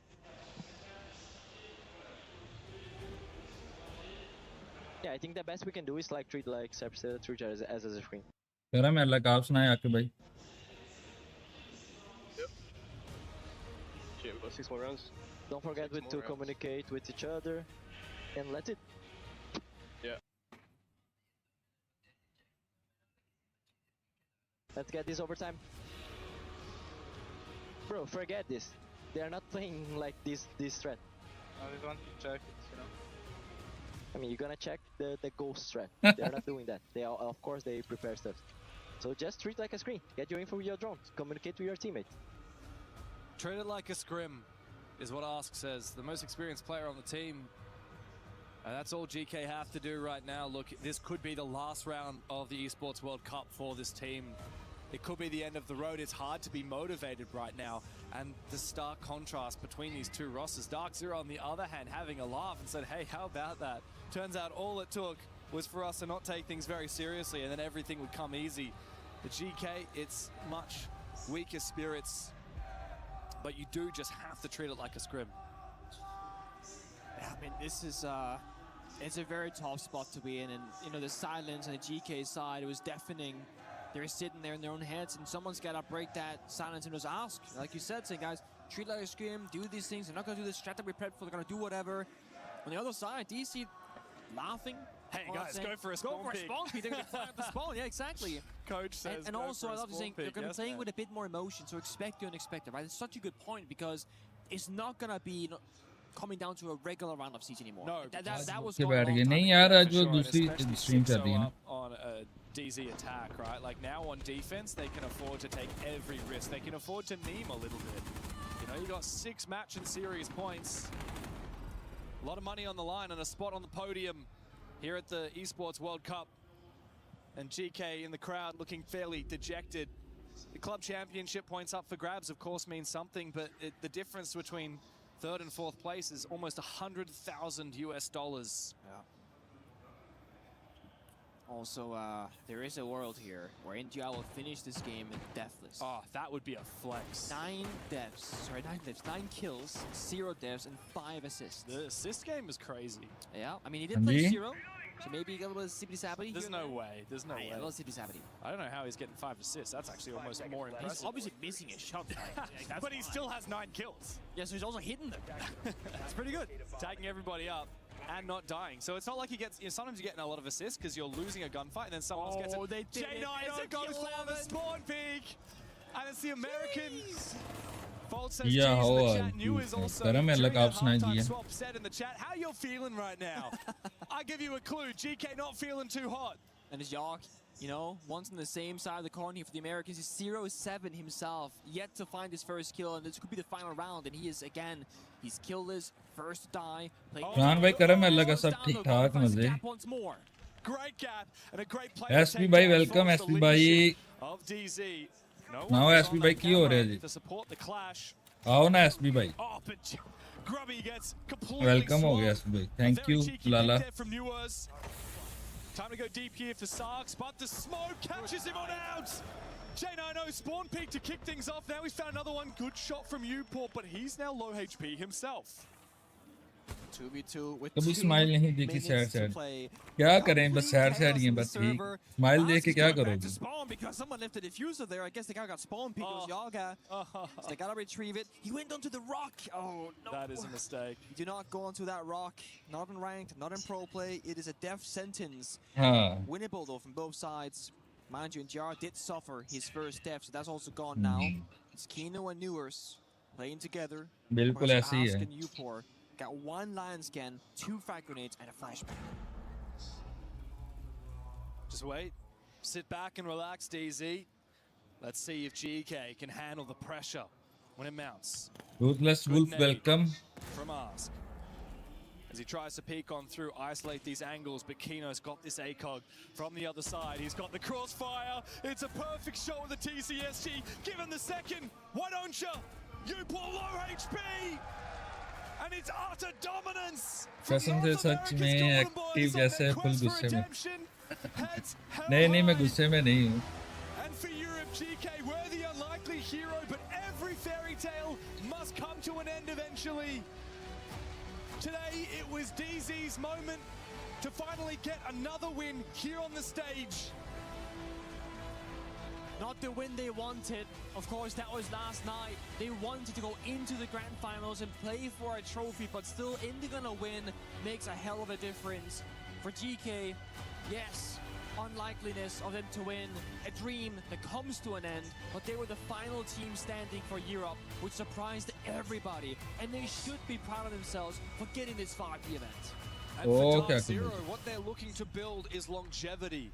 They won the major in Salt Lake City a few months ago, but what matters is becoming one of the greats, forging their path and ensigning them, enshrining them on the legendary stage of Rainbow Six history. We've named teams that have done that in the past: EG Continuum, Penta G2, W7M, and FaZe Clan, but very few others can boast the same. Dark Zero, that's their goal, to win, not just once, but again and again and again. And they didn't get close enough this time, but they can work from here. They can take the next steps and look forward to the next event in Japan and look to take the trophy there. And then to take it in Brazil at the Six Invitational and every event from here on out. This is only the beginning for Dark Zero. It's all about skating at the right moment. You don't want to play your very best in a stage game. You play in terms of like stage 1, stage 2 domestically. You're going to play it on the real big stage in a grand final deal, because that is where you got to be at your very best. And a 3rd place finish isn't the end of the world. It's not like you go from winning to getting first rounded, and then it's a fluke all of a sudden. Of course, and this derby, the battle between North America and Europe, the constant question, which region is on top? It's finally been answered. Back to the desk for Rain Day and the boys to break it down. Thank you, Dev Marta and Pangu. Great call on the game today and great call over the course of this tournament. And we're going to switch out some talent in a moment. So well done, lads. It's been an amazing time being here. This it's North America on top in the conversation against Europe, and quite convincingly. Alphama, as much as I try to, you know, help you out and be a speaker for you, be a voice for you when you're not here, there's really nothing much I can say at this point, Iconic. So we're going dark, baby. I'm really happy for Geeky. I mean, just take a look back at their journey. It's absolutely amazing. So many of these players, you know, they struggle a little bit in their careers in the past few months. Game खेल के ये हाल किया हुआ है इन्होंने full mode गुस्से में. बस ऐसे ही है, क्या करें? Serious रह रहा है कि serious हो गए. कश्यप welcome. बस ऐसे ही है. That in itself is an achievement, and that's only the start for this team. It certainly is. This is just the beginning of the legacy for both of these rosters, and you know, as Dev was perfectly mentioning, this is trying to build continuity and trying to build something for Dark Zero that can stand to the titles of W7M and Penta, G2, and to be this one of these great teams, these great dynasties, and you know, one more win, one big final win, that might do it. I mean, again, but you can't let anyone else put expectations on yourself. You know, I think W7 when they did that, when Penta did that, they weren't focused on anyone who did it before them. Each of them had to go out and build them for themselves. And I feel like, you know, we talk about these trophies kind of like the McDonald's collectibles that you go to the store and buy, but you know, it takes real power to come to these tournaments where everyone else is working every day, year round, and it takes a lot of willpower to come through and win these tournaments. So. Absolutely, it's a different side when you're having the conversation and when you're playing it. And आपके आने से वो याद आ गई हैं?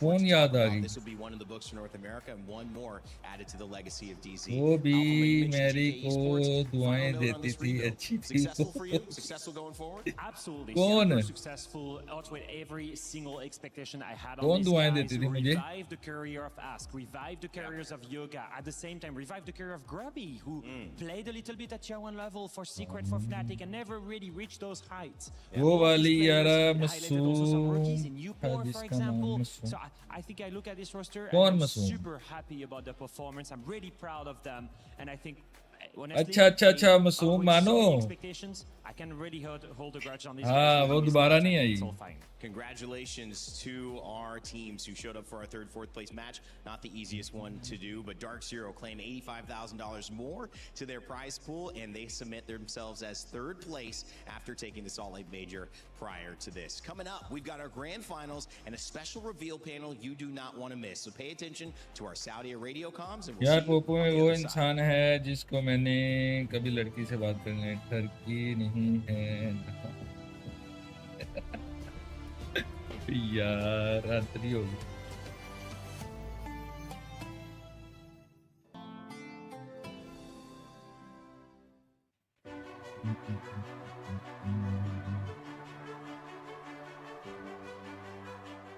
Match का देखूं क्या बना है. Vou plantar, coitado.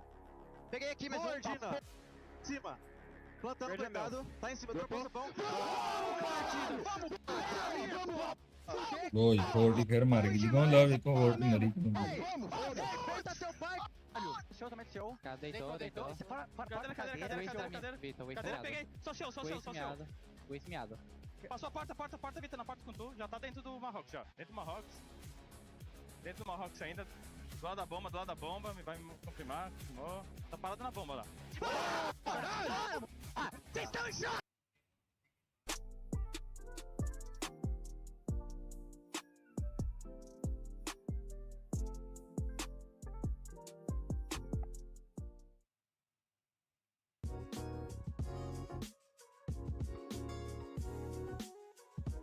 ये बहुत ज्यादा सीरियस रहता है. कौन?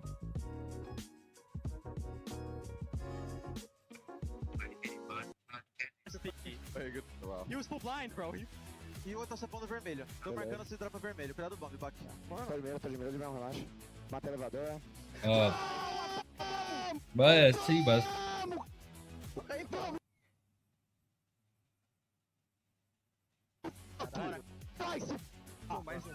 Vamos, guys! We have the cam. Pick blue. Nice. We still have the cam, stay there. One lobby. Harvey, hold the tiny angle lobby. Blue side split. 2v1, 2v1, I play 2v1. Show me play aggro. Nice! Let's go! Let's go! Let's go! Okay, he's looking like Dan out here. That's the DMR, bro. Bro, Hadi! Play the game, bro! Stop f***ing around the map, baby! He thinks he can come in here and play my game. Let's go. He knows nothing. Let's go! Tyler 1, you're done.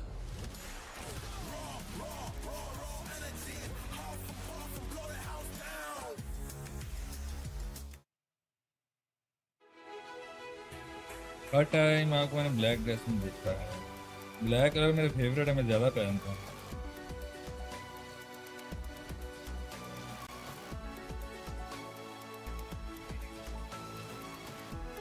हाँ जी, हाँ जी।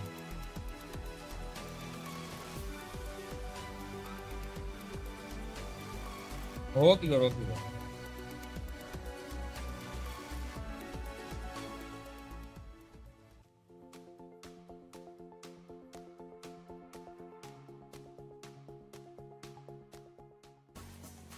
The battle for Brazil and the battle for the trophy at EWC, which has become a mainstay on the Siege roadmap throughout this competitive season. Not only do you have $750,000 to first place, over the course of this day, we have given away and will continue to give away over $1 million in prizing for the teams who earn it. And here in Paris, of course, everything is earned, nothing is given. And that's why I've got two guys who know about earning, who know about giving some great analysis joining me as well. Laxing has joined the panel. Iconic taking a break here. Alphama's still with me.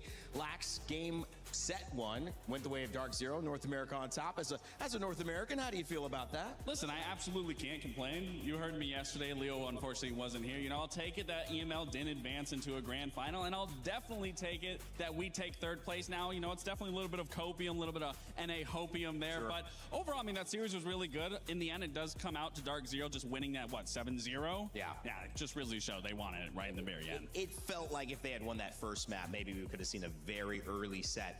But today, we expect in this best of 5 coming up, our grand finals, anything but. And that's what leads us to our PS5 story of the day, which is the Triple Crown contenders. Now, the Triple Crown, a lot of people know that from maybe some horse racing, but in this term, in Siege, what does it mean, Alpha? What are they fighting for? It is the 3 biggest tournament, the most prestigious ones you can get into this game in the modern era of Siege. You think of the 6 Invitational, you think of the Major, and you think of EWC. Now, the 3 men on your screen, what they've done before. The 2 on your right, they've won 2 6 Invitationals and 1 Major. Hertz, he's won 2 Majors, 1 Reload, 1 6 Invitational. All 3 of them have one common point. They have never won EWC. One of them will win it today and become, for the first time, enter the legend of R6, because they will be the first holders of that Triple Crown, all 3 tournaments, EWC, Major, and aside. Laxing, how does that feel? I mean, I love Iconic talking about, you know, people act like these trophies are part of McDonald's collectibles, right? But there's so much more that goes into it. I mean, yeah, I mean, you're collecting every single big tournament trophy, and for both of the, or all 3 of those players, and even for these teams, to be able to collect an EWC trophy to seal out the day, to seal out these past 2 weeks, I mean, that will really cement their names even further into Siege's history. I talked about it before, I'll talk about it again. These are exactly what all of these players are going for, and when you look on that side of Fury, again, this was a team that was put together 5 months ago. The fact that they are here at a grand final, we saw Herd's Twitter post online. I mean, he was talking about he just believed in the process and he wasn't really sure what time was going to look like, but the fact he's right there in a grand final, ready to take this stage, it's a beautiful sight to see. Also, not wearing his jersey, you know, I like it. Just setting this up, setting the tone, do a little contrast with the team, getting ready. That's kind of what I would do. Alphama, there's a bit of a history between who wins and who doesn't, and who goes on to do well in the tournament. Yeah, a couple of fun facts about this. When Hertz face phase, we know there's a big deal coming on, because last 3 times in Modern Siege where Hertz face phase, every single time the winner of that matchup ended up winning the event. That happened at SI 2024. They met obviously in the grand final, and here Hertz won, became SI champion. They met again in Boston at SI, and this time FaZe won the matchup, and they went on to win the event. And finally at Widows 1 year ago, Furia beat FaZe initially in the playoffs and ended up winning the event. That's just to tell you just how big Titans of Siege are, because they know whenever they face each other, whoever wins, they end up winning the event. that's going to be really true today, because whoever wins is going to be winning the grand final. So it's going to continue. Yeah, absolutely. And it's always nice to see a Brazilian final. You always will expect the best out of them. I mean, they are the best region for a reason. So I'm really hoping once we get into this best of 5 that they really are trading blow for blow, taking each other's maps or taking their own maps, and we do see a full best of 5. I don't want to see a quick series. It doesn't feel like we are going to get one. We might have gotten our quickest series already, and many people think on the quick side it could not be FaZe. Many of you might think, oh yeah, FaZe 3-0. Some people have already been saying a Furia 3-0. We'll see how that ends up working. Either way, it'll be contested. But Thank if you you, go back to Seema. how these Thank teams you have so performed, much. specifically FaZe, they have surprised us a little. They've gotten here, which we expected, but the way they did, losing dramatically on several maps, but also dominating on other ones, means that of course they're looking to clean up their siege heading into the grand finals. So that is no question that they are going to get a victory. We had Ann sit down and talk with them heading into the big matchup today. We are chatting with Laura ahead of the grand finals. Laura, I feel like we had to get you the VIP treatment with the cool car because you're the back-to-back finalist for this game. Apart from being in a different team, how does this grand final feel different to you? I think it's completely different because, first of all, we are in another country, so it already feels different because of this. But speaking in Portuguese, like when we were playing, it's also very, very different. We have a different culture on the team also. So it's completely new experience, like playing for other guys also. So it's just another feeling. And this time I'm feeling way more confident. I think we are a way more solid team than I was last time I was in the final. So pretty confident this time. Hey, that's good stuff. You played against FaZe in the SAL finals. It was a close game, but you did lose. What did you learn from that game that you can use today? I think we learned a lot about like honing on, even when the game is on our side. Like we lost to them on the final map. It was 5-1 for us, I think, and we still lost the map. So I think we learned a lot from this, and we're not gonna slow down when we are at this point of the game again. That makes a lot of sense. I want to talk about your teammate Boxzera as well. When he started playing in the SAL last year, everybody said he was the player to watch. He's been enjoying playing on the stage from what it looks like with the trash talk and everything. What do you feel like he adds to the team? I think he's like a balance for our team, you know, like our team has so much ego, like we are like big names on the scene, so everyone has their own opinion and everything. So sometimes we're like discussing something. He's the more chill guy, so he balances our team a lot. And I think he's enjoying so much, like playing a playoffs, his first playoffs, playing with the crowd there, cheering for us. So he's just enjoying himself and hyping us all. I was going to say, because from यार what he वो shows on PUBG का stage, it event doesn't चल look रहा like था he's world the cup की calm stream one. करनी थी He's been PUBG का behaving, वो I love that. With the win मैंने here today, देखा ही you won आज in है SI. That's of course Discord another पे अभी tournament आज in your आया है home country. Does that B3 play in the में back of देखा your ही mind नहीं at है all? Yeah, of course, we already talked about this, like even before we came to PUBG the के world cup की stream का भी आया हुआ है let's not just think about 2 us दिन तो advanced गुजर first. गए हैं अब कल लास्ट दिन है कल तेरे और मेरे चैनल दोनों पे करेंगे टिका के Change the way you record podcasts, voiceovers, and branded content with the #1 AI-powered voice-generating technology. Stop searching for the perfect voice and stop wasting time re-recording take after take. Try 11 Labs for free and start elevating your content today. हैं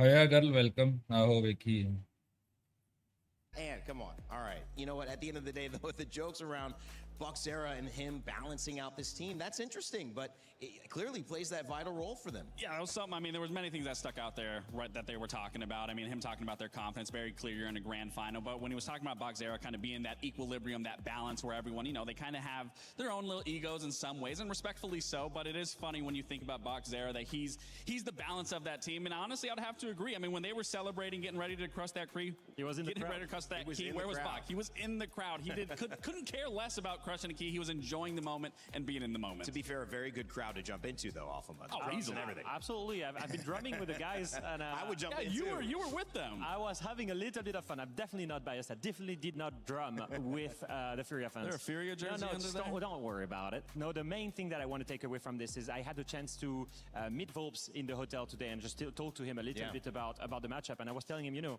all the pressure is on FaZe. They are the two-time world champions. You guys are a young roster. You've got a rookie with you. And he told me, you know, in any other team that would face, I wouldn't care. Yeah. But the thing is, with FaZe, pressure never gets to them. So I know we don't have the pressure, but they don't either, and that's not an advantage. And I thought that was such a clear view for him because he knows them very well. He knows that's not going to be an advantage coming into this matchup. So interesting. All these regional matchups giving these teams different ways to go. We're going like 3 or 4 layers deeper because they know each other so well. Both from the Brazil region, Siege, Brazilian Siege, it has just been phenomenal at this tournament. EWC has made it clear they are on top, but which representative will it be? When you look on the side of FaZe Clan, many people expected them to be there. Furia talking about their journey. But Cyber has been maybe one of the most talked about individuals coming into this tournament and during it, not just for his support or having his family here behind him, but for his play. Anne had a chance to sit down and talk with him, and I hope it's not another Rolls Royce. Anne? I'm so glad we get to chat with Cyber ahead of the grand final today. Cyber, good to speak to you. First off, let's talk about yesterday a little bit. You guys lose map 1 to GK, then a big comeback. What do you think caused the comeback? Sir की watching वैसे ही चल रही किसी box के बगैर ही mas conseguiram fazer um comeback. Como é que foi essa partida? Como é que você sentiu durante ela? Bom, a gente estava muito confiante. O Chalé é um mapa muito forte nosso. A gente sabia que era um mapa forte deles. A gente acabou bobeando em alguns momentos. Box लगाना box लगाना E a gente deixou escapar a vitória no primeiro mapa, mas a gente estava muito confiante com a pool que a gente tinha, que era o Consulado e o Fortress, então a gente estava bem confiante para essa partida aí. So it was a tough map 1. It was a very good map for us, but a very good map for them as well. But we were very, very comfortable with our map pool. We were like very comfortable with the picks and everything, so we managed to win this match. All right, now Cyber, you and Souls could be the very first few players who win an SI, a Major, and an EWC. Does that play in the back of your mind at all today? Você e o Souls podem ser as primeiras pessoas a conquistar os 3 grandes campeonatos, né? EWC, o Major e o SI. Como é que você se sente, sabendo que você pode realizar isso hoje? Bom, a gente fica muito feliz de saber que a gente pode realizar esse sonho. Acredito que eu e o Souls estamos juntos há muito tempo, então a gente sempre acreditou e sonhou com isso, a gente ser multicampeão de vários campeonatos, então a gente vai trabalhar bastante para isso acontecer. E também tem o KDS e o Rafa também, que já foram campeões de Major, então vai ser aí 4 pessoas ao mesmo tempo sendo campeão. So yeah, I'm very happy and very proud. I've been playing with Souls for a long time, so it's a big dream for us. Match क्यों नहीं लगाया हुआ match वैसे नहीं लगाया The rest of हुआ the team as well. It'll be very nice for them to get the Major and EWC. Match कल लगाएंगे It will be amazing. Now, the big thing is we don't really have a name for it yet because it's so new. How would you go about calling it? Would you call it the Triple Crown? Would you give it a different name? Eles não tem nenhum nome ainda em mente, né, para quem ganha os 3 grandes campeonatos. Você tem alguma ideia, alguma coisa em mente? कल चलेगा que match você कल tem para recomendar para eles, alguma coisa assim? Bom, acho que a आज दूसरी stream चल रही है Dunhill welcome bro recomendar é a Tríplice Coroa, que não é como se fosse a आज parte do rainbow futebol 6 ali, the stream चल रही है é isso, rainbow acho que é a Tríplice Coroa ali, a gente se coroando sendo o melhor time da R6. वेख So I match think Triple Crown would be a great name. You have a little bit of football there, so I think Triple Crown would be a great name. All right, awesome. Now, Cyber, we've also seen you cross keys already together with your son. What does it mean for you to have your son here, have your loved ones here, and be able to perform so well in front of them? Vocês quebraram a chave, você estava com seu filho, foi um momento muito legal para a transmissão, para todo mundo. Como é que você sentiu nesse momento de estar com ele ali, podendo quebrar a chave? Bom, de ter meu filho no campeonato, fico muito feliz. Acredito que é o primeiro campeonato internacional dele que ele pode vir realmente, então a gente fez questão de trazer ele para ele viver esse momento junto comigo. É uma coisa que eu estava há muito tempo querendo fazer, mas por conta de alguns campeonatos eu não podia, por causa da idade. E graças à EWC com um evento em si, eu consigo trazer ele para ele ver o jogo. E, cara, tô muito feliz em questão disso, de estar numa final e ele tá assistindo lá, ele torcendo, ver ele torcer, é uma coisa que motiva mais ainda eu querer ganhar. So yeah, I'm super, super happy because it's the first time that my son is going to watch me in an international stage, because some other tournaments you have some restrictions, some major restrictions, and as this is like a big event and big gaming event, Maya, thank you, I'm Maya. super happy that I managed to bring him here and he can watch like me play in the finals in his first time here. So yeah, I'm super happy and super proud. That's awesome. It's been super wholesome to see that. Now, with the victory today, you would lock in an SI appearance. That would be at another tournament in your home country. Is that another big motivation for today? Vocês ganhando hoje, vocês já garantem a vaga pro SI, né? Ano que vem, e no Brasil, na casa de vocês. Como é que você se sente? Você tá animado, já tá pensando? Bom, a gente não tá pensando muito no Invitation ainda, a gente tá mais focado nessa parte da WC, a gente quer realmente sair daqui campeão, a gente teve bastante luta para conseguir alcançar o nível que a gente estava no começo do ano, então a gente voltou com o nível que a gente estava e agora a gente quer se coroar novamente. So I'm not really thinking about SI that much, to be honest. Girl, I'm thinking welcome, about girl. today and EWC and winning this title. And I'm super happy that we managed to get in our form that we were in the start of the year. And we battled a lot for it, and we're feeling super happy. That's awesome. Thank you so much for your time, Cyber, and good luck in the grand final. Miss Boss, welcome.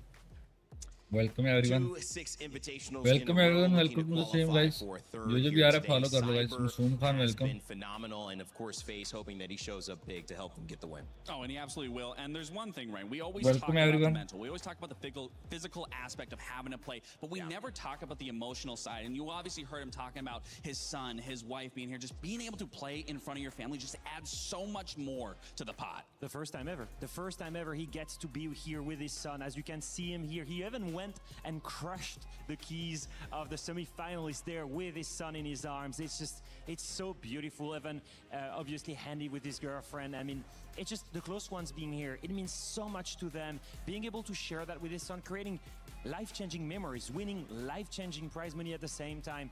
It's so important in the career of a player. I mean, even for both of them, whether his son or Cyber, you look back at this when they're older, when he's all grown up, when Cyber's getting older, they both can look at this moment and share that piece of history together, of being able to crush that key, being able to be on stage, being able to look up to his dad, look down on his son and be like, this is going to be you next. And also just family photos and videos. They've developed quite a lot over the years.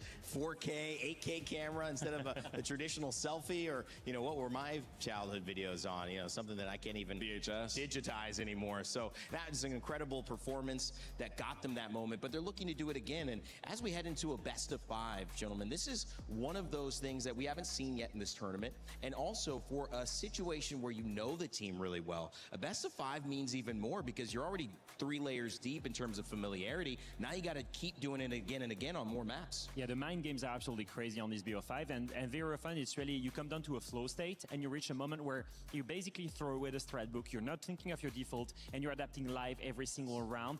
And at that game, FaZe will have the advantage. They've played so many more BO5s than the 4 other players and Herds on that stage. They will have the advantage. They won't feel the pressure. They will have the experience. And how good Furia has been playing right now, FaZe will definitely be the favorites in this matchup. I mean, you also got to think, how many times have FaZe been in a grand final where they've had to play a best of 5? They've had to endure that tenacity and that intensity of being in this match. And then you also just think of, on that side of Furia, there's really only been one player that's had to do that, and that's been the side of Herds. So it's also going to be important for Herds to rally in the troops and make sure that they're all mentally and physically ready for this. And yeah, we talk about this being a clash between the same region, and you do have that. I think you made a very great point. It's really about throwing that strat book out the window, and you're going to have to be adapting at every single step of the way in order to get it done and get to be able to call yourself an Esports World Cup champion. Feels like adaptation, that's a big theme, obviously going 5 maps deep, but also with FaZe having those swings against Liquid Alienware coming into this grand final, you feel like they are aware that they're going to be making decisions on the fly to get back into this. And a big loss might not mean as much, Alpha, because they know they can bounce back. Yeah, and that's the big thing to me, is if you look at their record at grand finals, you think of the 2 grand finals that they've lost in major. You think of the Berlin major in 2022, that was Cyber and Soul ones that were already there. You think then of the SI in Sao Paulo in 2024. They also lost that grand final on the last brink of the 5th map after a crazy comeback from Herds in front of them. And since then, they found the winning formula. They've been winning every single grand final.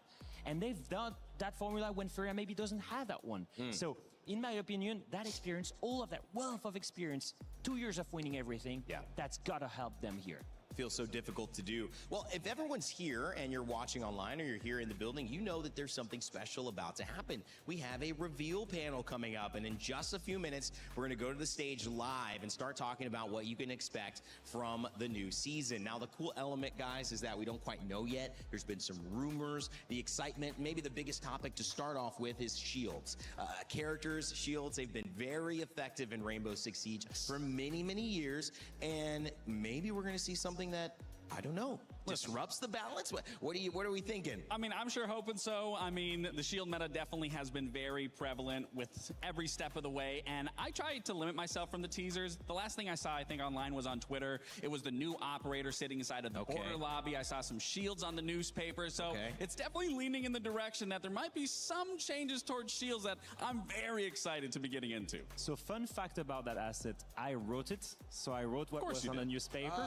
So I know exactly what it is. All I can say is that we've seen that it's a counter to shields. We've seen a little bit of fire as well. So we anticipate maybe that the counter is going to be about fire, and we're going to see all of this really soon. So just tell me real quick. Obviously, I'm not going to tell you. I'm not going to. No one can hear you. We're what, 4 minutes away. I'm not spilling the beans. We're just going live. I am not. We're just going in studio. No one online hears what you're saying right now. You're not going to cheat me into that. All I can say is that we've seen the abuse of shields for so long, especially at top level. We're going to finally have someone that can deal with them. All right, well, that'll be exciting. On the flip side of the operators, there's where they play, and those are the maps. Heard there's maybe a map adjustment. Is there a full rework, or is it a new? I don't want to say anything. Do you got you might know? What do you know? What's the last thing you've seen? There's definitely a rework happening on one of the maps, and they did announce it, I believe. We've seen a little tidbits of what's going on with Villa. We don't know exactly what's going to happen, but we know it's on Villa. To be fair, Villa used to be one of my favorite maps, so I'm always happy to see a rework because they're always game-changing. It always makes the maps even better. When you even think to Clubhouse back in the day, when they reworked it for the first time, they made the top floor be able to connect it. Even on that bottom basement, you couldn't play basement, but when they added just the layers on top of the boxes, basement was viable and easy to be played, so I'm super excited to see what we're going to get out of Villa. Villa, Chalet. I mean, is there a map called Presidential Suite? There's a site. There's a site. There's a spot called Presidential Suite. You're like making me think on vacation. When I go to Rainbow Six map, I'm like, where's my next vacation? You definitely want a vacation at Villa specifically. I'm just saying, a beautiful map. It sounds great to be a part of. I know many of you familiar with all these places and locations that are iconic. We haven't revealed our maps yet for the grand finals, but those have already been picked and decided, and we will give you those information very soon. The other thing is the DMRs. What do we have to say about the DMRs? Because they've been strong. So we've been following the community checkpoints, and for whoever has been on the live, it's quite clear that the DMRs have been very strong in the meta right now. Obviously, the main thing, in my opinion, at the top level has been the time to kill. Yes. It's very strong compared to the assault rifle. So right now, I don't know which DMRs will be changed, but for sure they need to attack this group specifically of weapons, because we need to balance things a little bit, I think. Okay. I'd agree. I was going to say, it's definitely the time to kill and even the recoil for me. There's barely any recoil on those, so I am curious to see what the changes are going to be for the DMRs. We've obviously in Siege gone through many different metas. We had our LMG meta. That was always a fun one, getting 150 bullets sprayed around a corner. Don't really have to do much there, but I am curious again to see what these DMR changes are going to be. If they do get nerfed, or if there's some shift that takes DMRs away from how they play now, what do you think the next rise is? What do you think the next wave will be in the meta? I'm hoping there is no big wave. I'm hoping that everything is balanced. I'm hoping that the DMRs, they so you're hoping for impossibility. No, actually, I just hope that it's balanced in a way that the time to kill is the same for the DMRs, for the assault rifle, that the skill that it takes to use one is the same, and it's just preference to the player. As a pro player, have you ever seen that happen ever in any video game? I feel like there's always a better thing. thing. Most effective tactics available, and you're a pro, you can't do the second best effective tactics. Well, Siege is also a forever evolving game. That's and true. You constantly have to adapt. So it doesn't matter if it's a meta, it doesn't matter if a new operator comes in, you are always constantly having to adjust and adapt. And if you don't, you fall behind very quickly. And there is one more thing that I'm quite curious about. Obviously, I don't know about you guys, but I've been playing quite a lot of rank 3.0. I know that. What's your rank? Well, right now I'm a diamond, and I'm just so close to champion. I'm just like, I know. it's frustrating as a former pro player to not even be champion. Yeah. And about this frustration, I've actually never hit champion either. I think the frustration that many have felt maybe is that we don't gain elo quickly enough, or that's a little bit tricky. I'm hoping that that is addressed. I know in some of the community checkpoints, Ubisoft has spoken a little bit about maybe reworking rank 3.0 or helping towards that. So maybe there's something in the season that they are going to announce around this. This is probably one of the main things I'm looking at as a competitive player. Yeah. And then I think one thing that was announced was Legend Division as well. For the very top, like crème de la crème, the very top of Siege. Crème de la crème. Crème de la crème. I'm expecting some news about this. I love that. So operator maybe most exciting, Legend Division for you, map are you most I'm excited for it all. I think everything across the board is great, and I'm very curious to dive into it. I love it. Well, it's time for the Year 11 Season 3 reveal panel for Operation Splitfire.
Cluster market.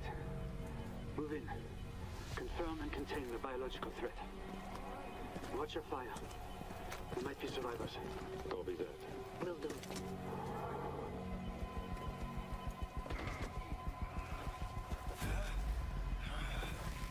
Civilian in distress on the east side. Leon, I need backup.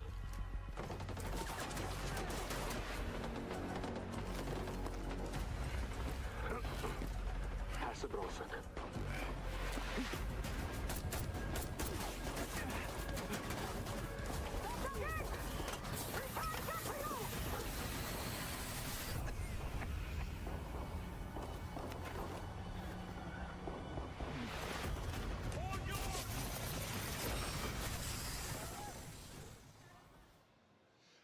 Good afternoon, everyone!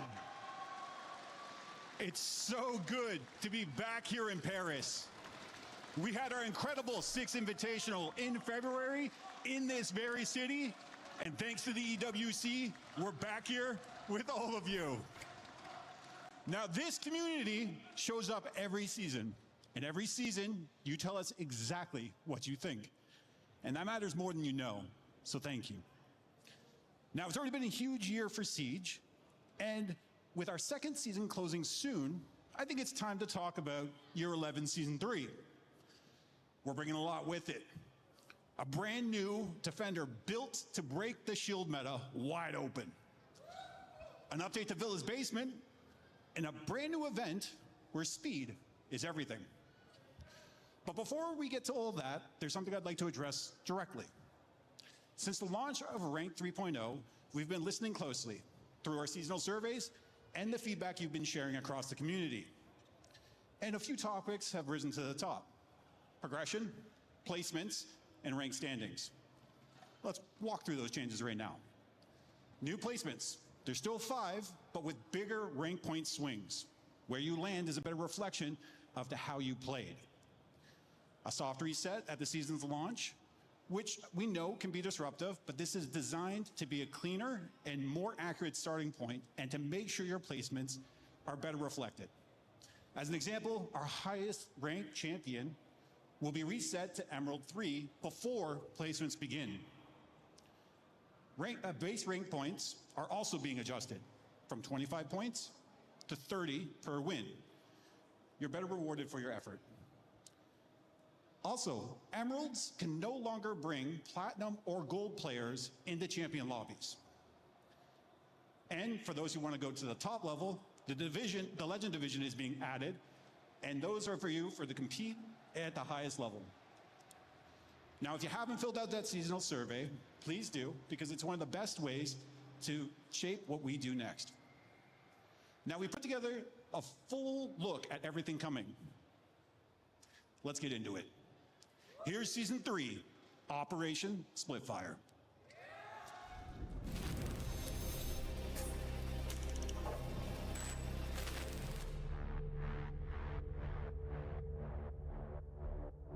For the past 2 seasons, we've had a great reaction to the 1v1 arcade. Players have shown up and have been playing that playlist. And this season, it's time to try a new arcade. The 3v3 arcade is coming to Siege in Year 11 Season 3. It's still going to be fast-paced, it's an arcade after all, but each person on the team actually holds more weight. If you lose one of your teammates, now you're down to 2v3, you're already in the end mode of the round. You don't have all the utility you have with a 5-stack. So you have to keep everyone together, coordinated, play off each other, and think about which ops you're bringing and what type of synergies that you want to use to expose the weaknesses of your enemy team. We will be applying attrition settings for 3v3. Once you win that round, all 3 of those operators are gone, and now you need to apply a brand new strategy. So think a little bit about when you bring your hard breachers, when to apply a shield. What about electricity? In 3v3, you only need to grab 2 friends, but you can still feel the thrill of a siege round and the energy that you're able to bring to just coordinate with your buddies and close out that round. It brings a lot of excitement. It's the perfect blend in between the 5v5 and the 1v1. It's a great time to jump in and play and let your voice be heard through our seasonal survey to let us know how you'd like to see the mode improved in the future. This season, we're making a number of balancing updates focused on some of the most discussed weapons and operator in the game. Let's start with weapons. The AR-15.50, the MK-14 EBR, and the SMG-12 have been dominant for a while now, often overshadowing the operator's gadget. So we're making adjustment to the damage, recoil behavior, and ammunition capacity. We're also removing the muzzle brake on defense for Tuberhouse and Aruni's DMR. From there, a few more changes across the roster. Lion scan warning time is coming down slightly, more opportunities to catch defenders on the move.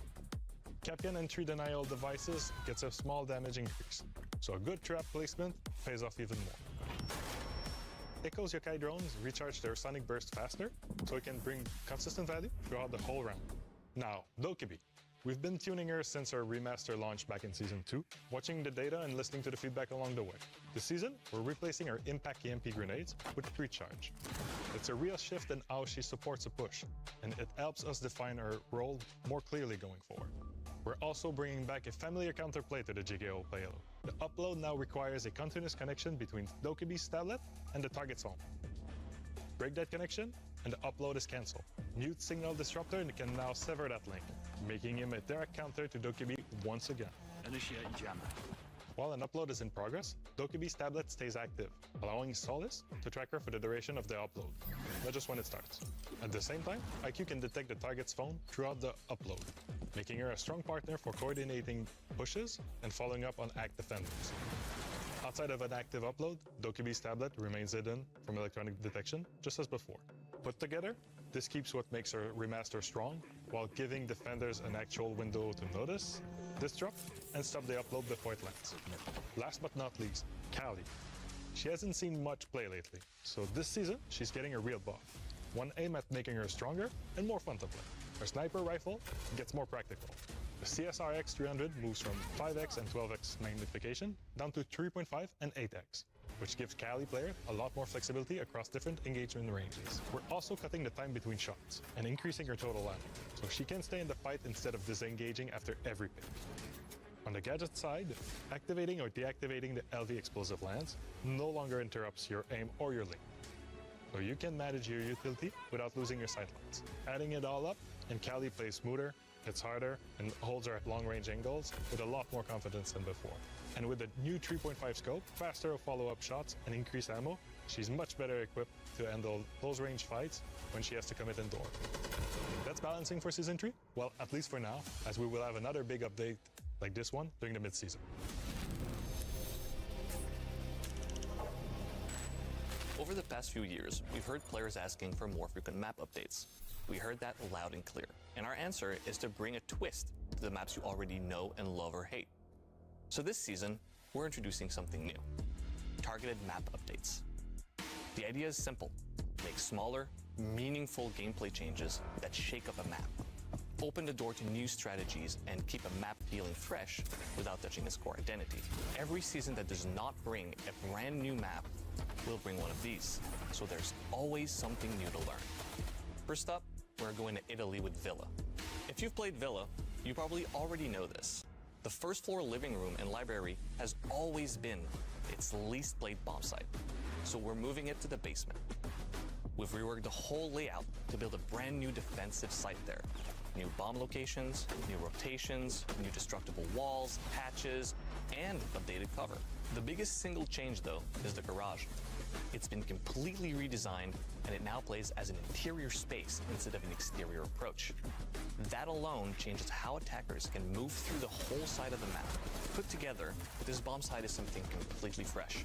New defensive setups, new attacking routes, strategies nobody's had to think about on this map. The basement objective is the headline, but it's not the only thing changing. You'll notice supporting layout updates throughout the surrounding area too, aimed at improving flow, droning lanes, and overall gameplay. That's what targeted map updates are all about. Focused changes that meaningfully shift how you play a map without losing what makes that map feel like itself. So every mid-season where we aren't shipping a map, we'll be testing a new micro update that will add new gameplay and new features that we can't wait for you guys to try out. And we'll be monitoring all of the feedback and reacting accordingly. Before we move on, Modernized Map continues this season. This time, it's Stadium Alpha, Stadium Bravo, and House. The tutorials and shooting range will also be receiving a graphic update. So as always, We can't wait to see what you guys do with these targeted map updates starting this season.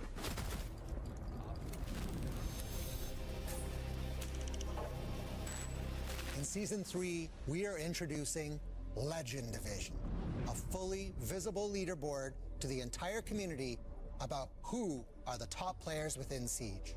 So Legend Division is a new solo queue playlist which opens mid-season as part of our new content cadence. At the beginning of Legend Division, you will confirm the region that you will participate in that season. During a season, the region is locked and you will participate with all players in your region competing for who's the best of the best. When the Legend Division opens, there will be a set of requirements that you must follow in order to participate in the Legend Division. One of those is be a champion player. Another one is having a rank history, meaning that you had to have had Platinum or above in Season 2. Additionally, you will be required to pass different security checks, such as our new R6 Shield Guard secure platform, and also have your account protected by 2FA by application. This season introduces R6 Shield Guard secure platform exclusive for the Legend Division, which has Secure Boot, TPM 2.0, and many other PC security features. We also have a team dedicated for monitoring the leaderboard, meaning that if you are participating in the Legend Division and you're doing well especially, you have eyes on you directly from the dev team, looking over the leaderboard and flushing out any bad actors. All the top 100 players will receive an exclusive charm with their final position on the Legend Division. Thank you for your continued support. It really means a lot to us, all the feedback that you've been able to provide. And we're excited to see what happens next when legends are made in the Legend Division. This highly visible leaderboard is viewed not only by every player within Rainbow Six Siege, but also those esports teams looking for their next star. You've been asking for it? It's here. Drone Race is finally coming to Siege. Wasteland Circuit is a free-for-all drone race game mode. We have a Grand Prix where we're going to test your skills over 3 tracks. The first one is all fast and furious, the second one is close and personal with gadgets, and the third one is a beautiful display of the map while we test your skills. This event will run from September 23rd to October 13th. It wouldn't be Siege if we didn't have ways to attack your opponents. The event might be in a wasteland, but I assure you, you won't be wasting your time. Prime your drone and see you on the track on September 23rd. We've covered a lot already today. But if there's one thing I see come up again and again, season after season, it's shields. Now, whether you love them or hate them, you've definitely had an opinion. And that's what makes Siege great. The meta keeps evolving, and it's our job to make sure every strategy has meaningful counterplay. This season, we're introducing a new defender built around exactly that philosophy. Not to erase shields from the game, but to force new decisions and create new opportunities. Let's meet the newest defender joining Team Rainbow, Nor. I learned a few things growing up around Rainbow. Watch your angles. Protect your people. Stay calm when the pressure rises. Lieutenant, no shield holds forever.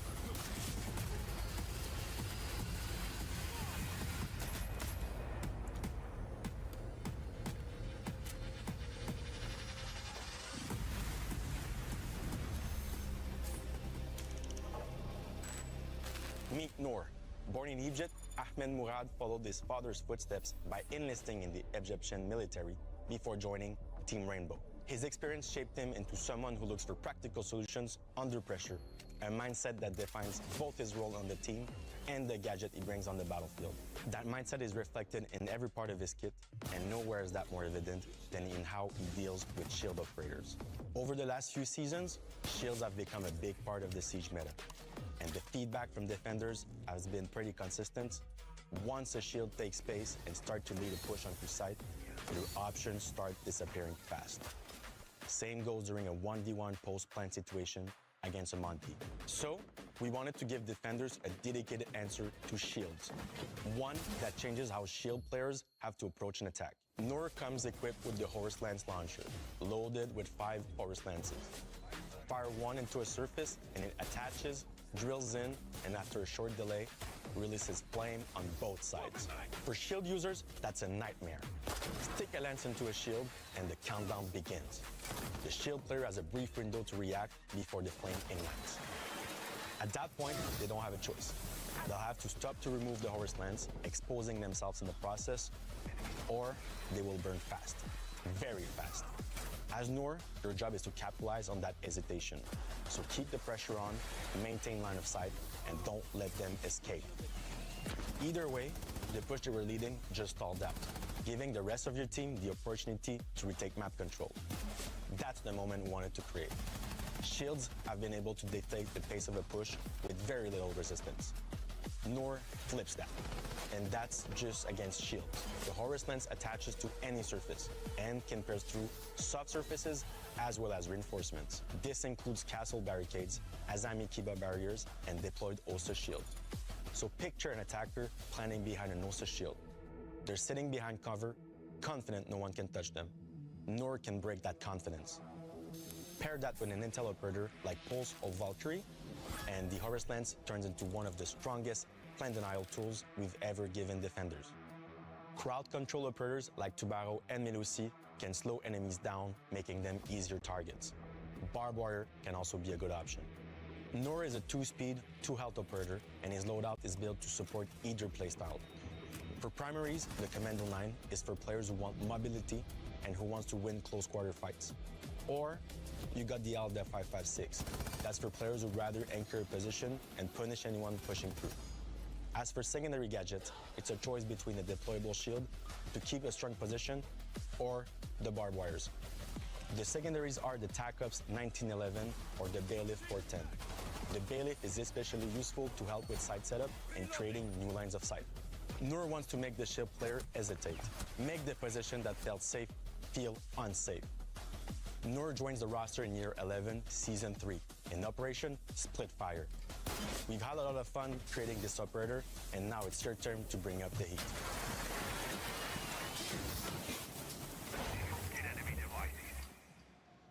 That's Operation Splitfire.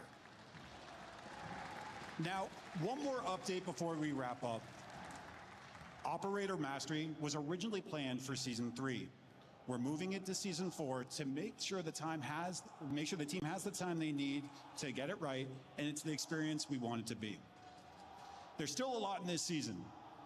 A new Shield Defender, new ways to compete at the top with the Legend Division, an update to Villa, Rank 3.0 enhancements built directly from your feedback, and a lot more in between. Now, if you want to get early access to Noor right away, the best way to do this is with the Battle Pass. This one's stacked. Early access to Noor, Black Ice packs, operator bundles, weapon skins, and more. And here's when you can jump in. The test server opens August 17th. Operation Splitfire launches for everyone on September 1st.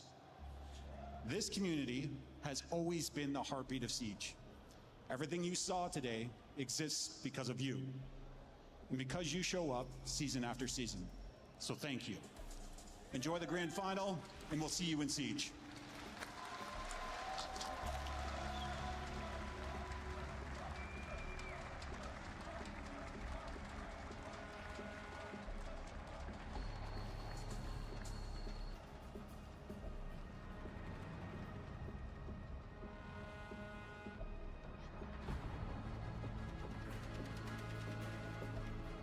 Well, with all that's new coming to Rainbow Six Siege, it only makes sense that we leave you with the tried and true. Brazil at the top of their game, at the top of this game, and one team will take your grand finals. That trophy in the middle of the Lenovo Legion Gauntlet, will it belong to the back-to-back 6 invitational champions? Or will they find that the Panthers of Furia have shown up with the drums beating loud, ready to pounce? The chase for a trophy and the elusive Triple Crown begins now.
every breach, every clutch, every decision, it's all led to this. The Esports World Cup Rainbow Six Siege Grand Final! Oh, Paris, you look gorgeous out there. This is going to be incredible. Cast your minds back. 22 teams began in this competition. We started with 22. We whittled down to 8, down to 6, and then down to 4 to make it all the way down to 2 to this moment right here. We have ourselves a $2 million prize pool, $750,000 going to our top team. But let's not forget as well, that coveted ticket. The key goes in the trophy and the ticket to the Six Invitational 2027. An all-Brazilian showdown. It's going to be on home soil in Brazil. Paris, are you ready for this one? It's special, Milos. It's special in so many ways that we get to have an all-Brazilian grand final. So let's just get right into the meat of things. Ladies and gentlemen, Paris from all over the world, join me in welcoming our grand finalists, FaZe Clan and Furia! One side are back-to-back world champions. The others are looking to burn the whole damn throne down. It's no secret how far Brazil's domination goes. So it's only fitting to have an all-SAL grand final. For all their accolades, none of these two has ever lifted an EWC trophy. But for one here today, that all changes as they earn their spot at SI27 and in esports history. Let us introduce our teams. First up, Furia. We have Herds, Boxera, Volps, Loira, and Diaz. Then we have FaZe Clan, Vita King, KDS, Cyber, Handy, and Souls. These are your teams. Paris, one more time, give it up for your grand finalists.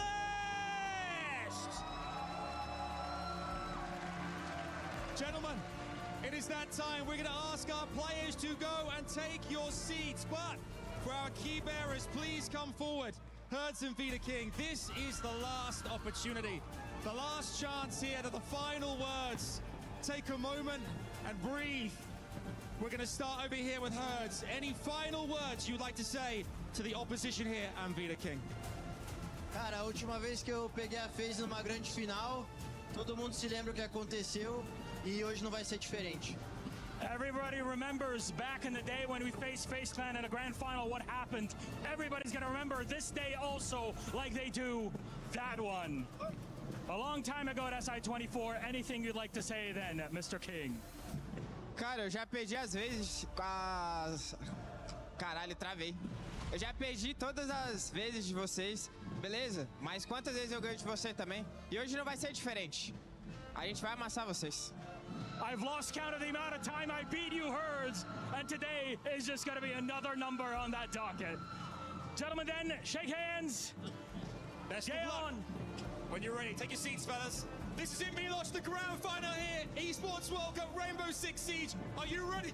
Absolutely ready for this. That's it from us here. Though, time to get started. FaZe Clan, Furia, all Brazilian grand final. Let's get our game right on. You can close your eyes, but you cannot block out the drums! Dark Zero, the most recent major champions, they are out. And who's in now? It's Furia. Bom, foi uma partida muito doida. Se tem algo que eu posso dizer dessa partida é que todo o tempo o time tava resolvendo problema, tentando se encaixar ali no que tava rolando no game. E, mano, tô orgulhoso demais da postura do time. Nailing the coffin for EML as the grand final is set. Bom, uma partida muito boa. A gente acabou entregando ali o primeiro mapa, mas os dois mapas foi muito tranquilo pra gente. In terms of a grand final, best of 5, it's not often that you'll see them actually playing in this environment, so you can get any kind of result on the given day. A gente é melhor que a FaZe Club porque a gente adapta muito mais, a gente tem um leque maior de plays. Acredito que a gente é melhor que a Fúria por conta de a gente ter mais casca, são um time mais resiliente que eles, então acredito que é mais isso. Bom, a mensagem pra Fúria é que eles têm que ficar esperto, eles sabem o time que a gente é capaz e a gente vai vir com tudo nessa final, hein. A Fúria tá vindo quente, com sangue no olho, a gente quer demais esse campeonato e se preparem, mano. Well, another grand final for FaZe Clan, of course. Big quest is going to be 3 in a row. The Furia, excited to see what the Panthers can bring today. So excited for this grand final to get underway. Pô, vocês já sabem, né? A FaZe Clan vai ser campeão desse EWC. Então, é nóis. FaZe up. Vamos, Fúria!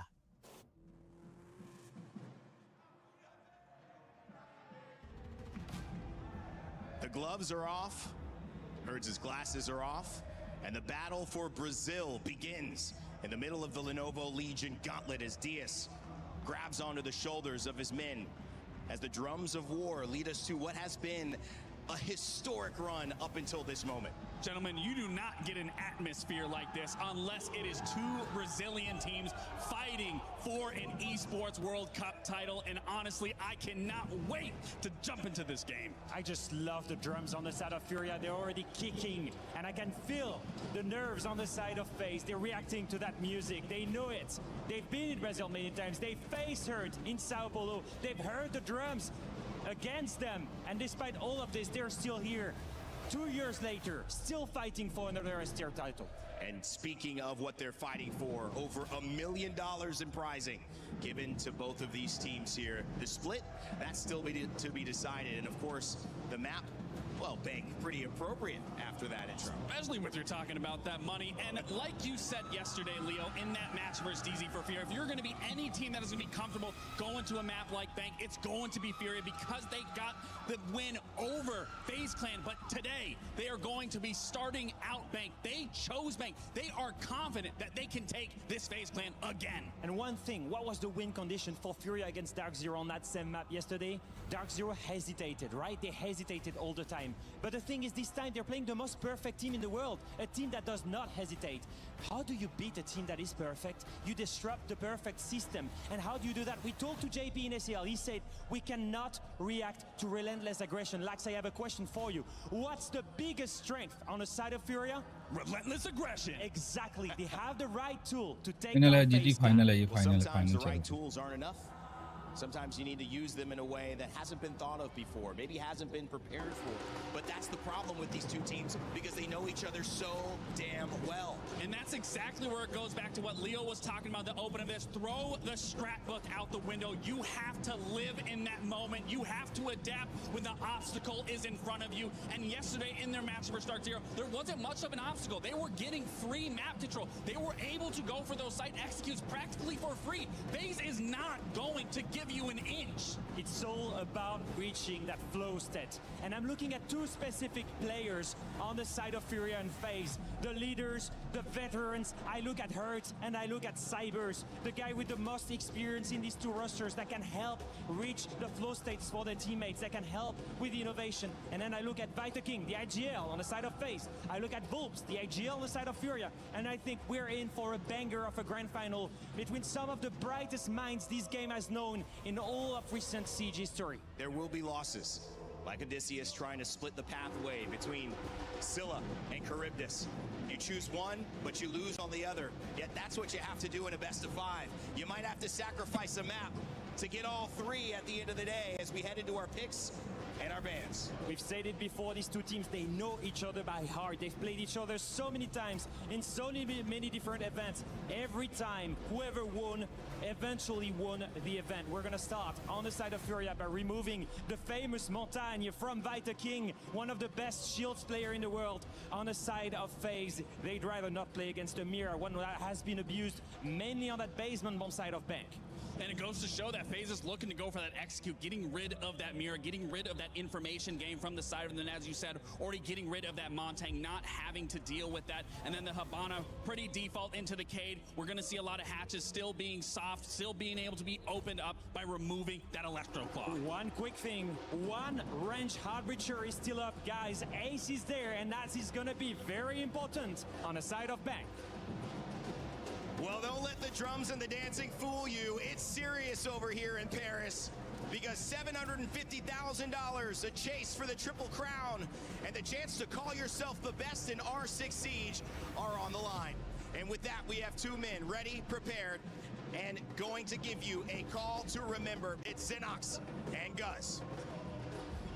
Well, the drums of war beating behind us, guys. It just gets the blood flowing, but we're here. Grand final day, Furia versus FaZe. The first time an all-Brazilian showdown in the grand finals since that fateful day in Sao Paulo, SI24. I'm sure that might be in the memory for FaZe as well. No, it's certainly in my memory. Cannot wait to jump into this series. FaZe have looked formidable as always, but to be fair, if there's any team that can take them down in a duel like this, it's Furia. Now let's jump in. Oh, so the moment has arrived. Haven't we been waiting? Furia, just under 5 months since this roster was put together, constructed by Herds himself. For FaZe, talk about a wealth of experience. They're not shy to a day like today, but for both these teams, it's a coveted Esports World Cup trophy that is not in either cabinet. Furia will defend first here on Bank. Of course, a best-of-5 grand final to really separate these two teams. Very much a marathon and certainly not a sprint. But both teams will be eager to get off to the best of starts. FaZe looking to go Exy heavy in this round with the Glaz and the Sense combo. And with the Kaid out of play, expect Hatch heavy emphasis here from the attack.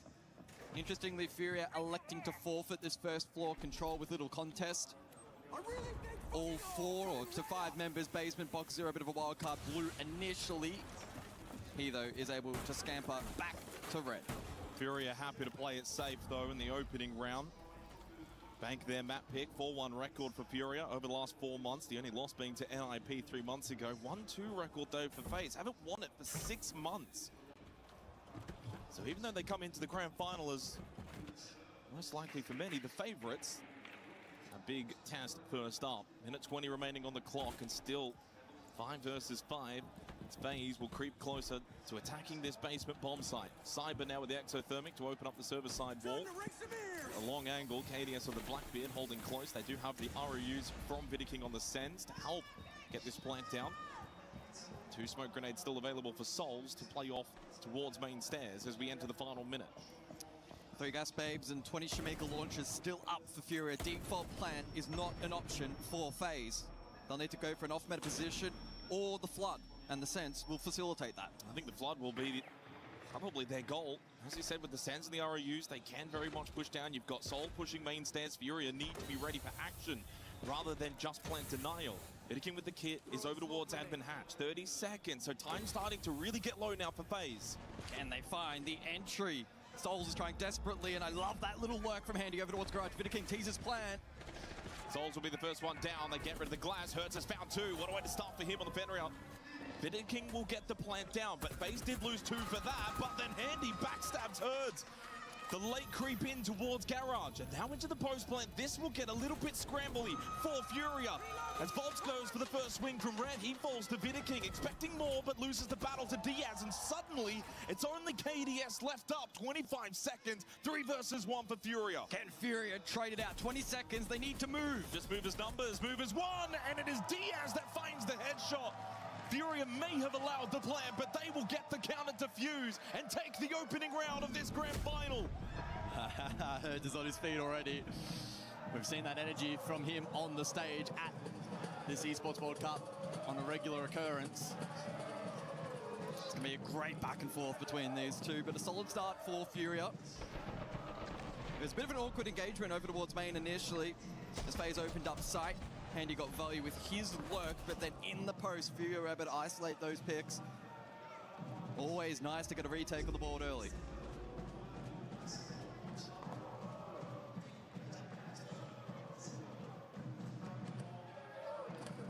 heading into the second round to follow.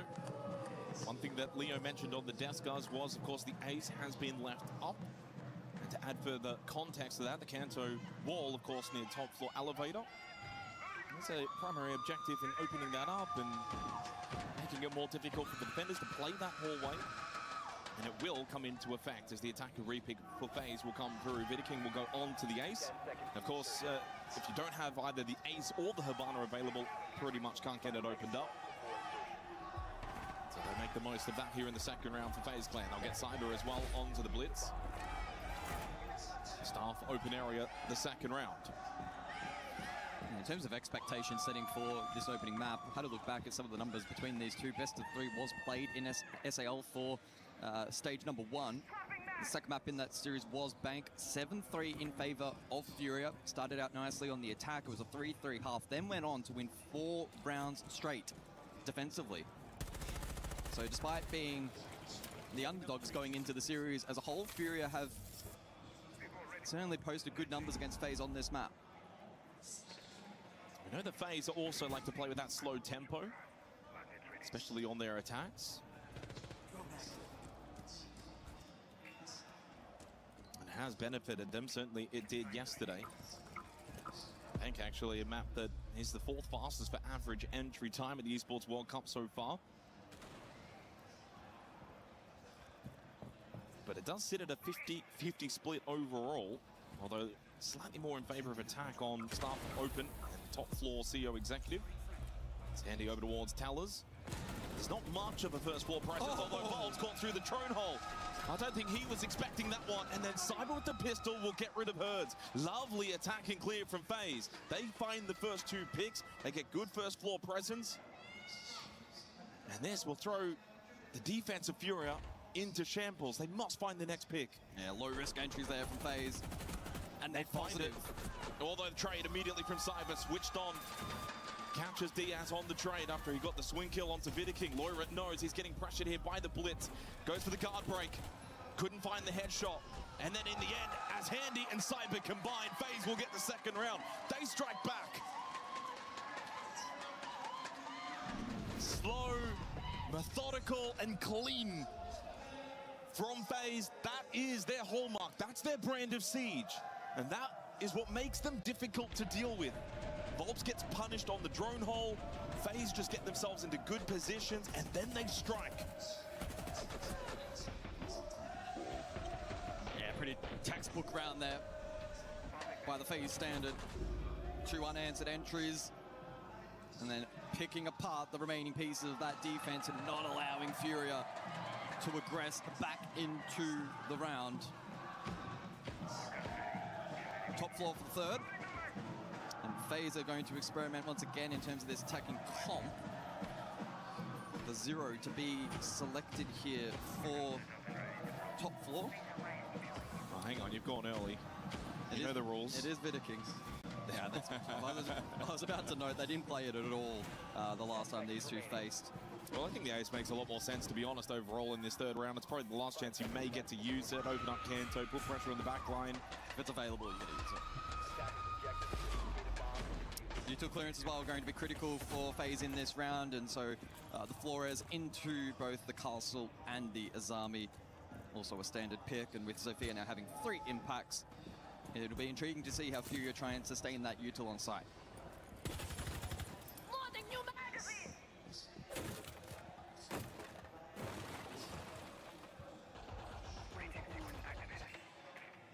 We've seen this drone quite a few times at the Esports World Cup so far. Can get a lot of really good information towards front desk for FaZe.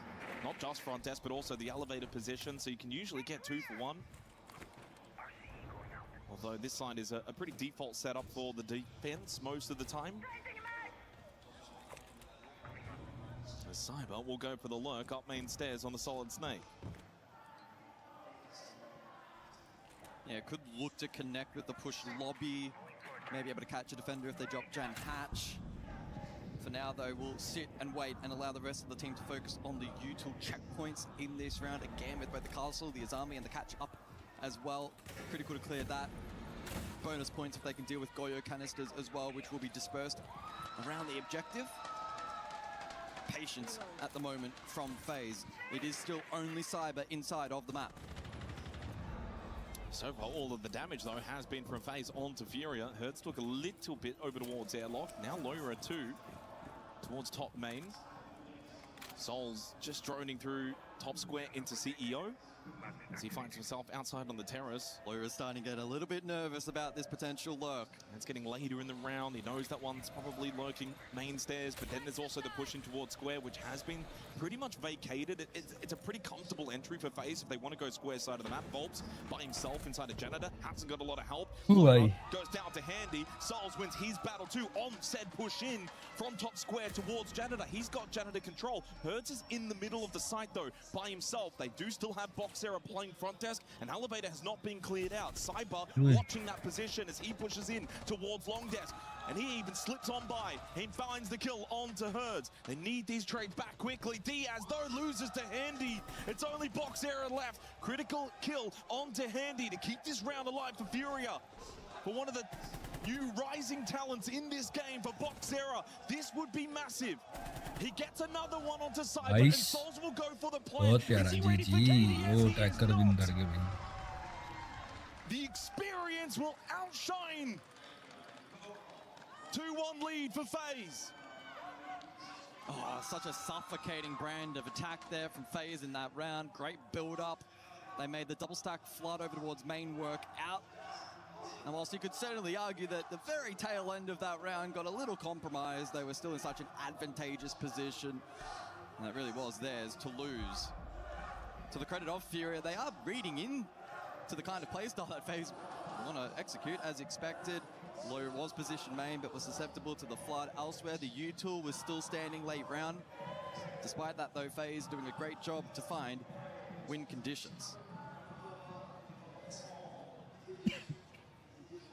The additional bans have come through as well. We'll see those pop up on screen in a moment's time.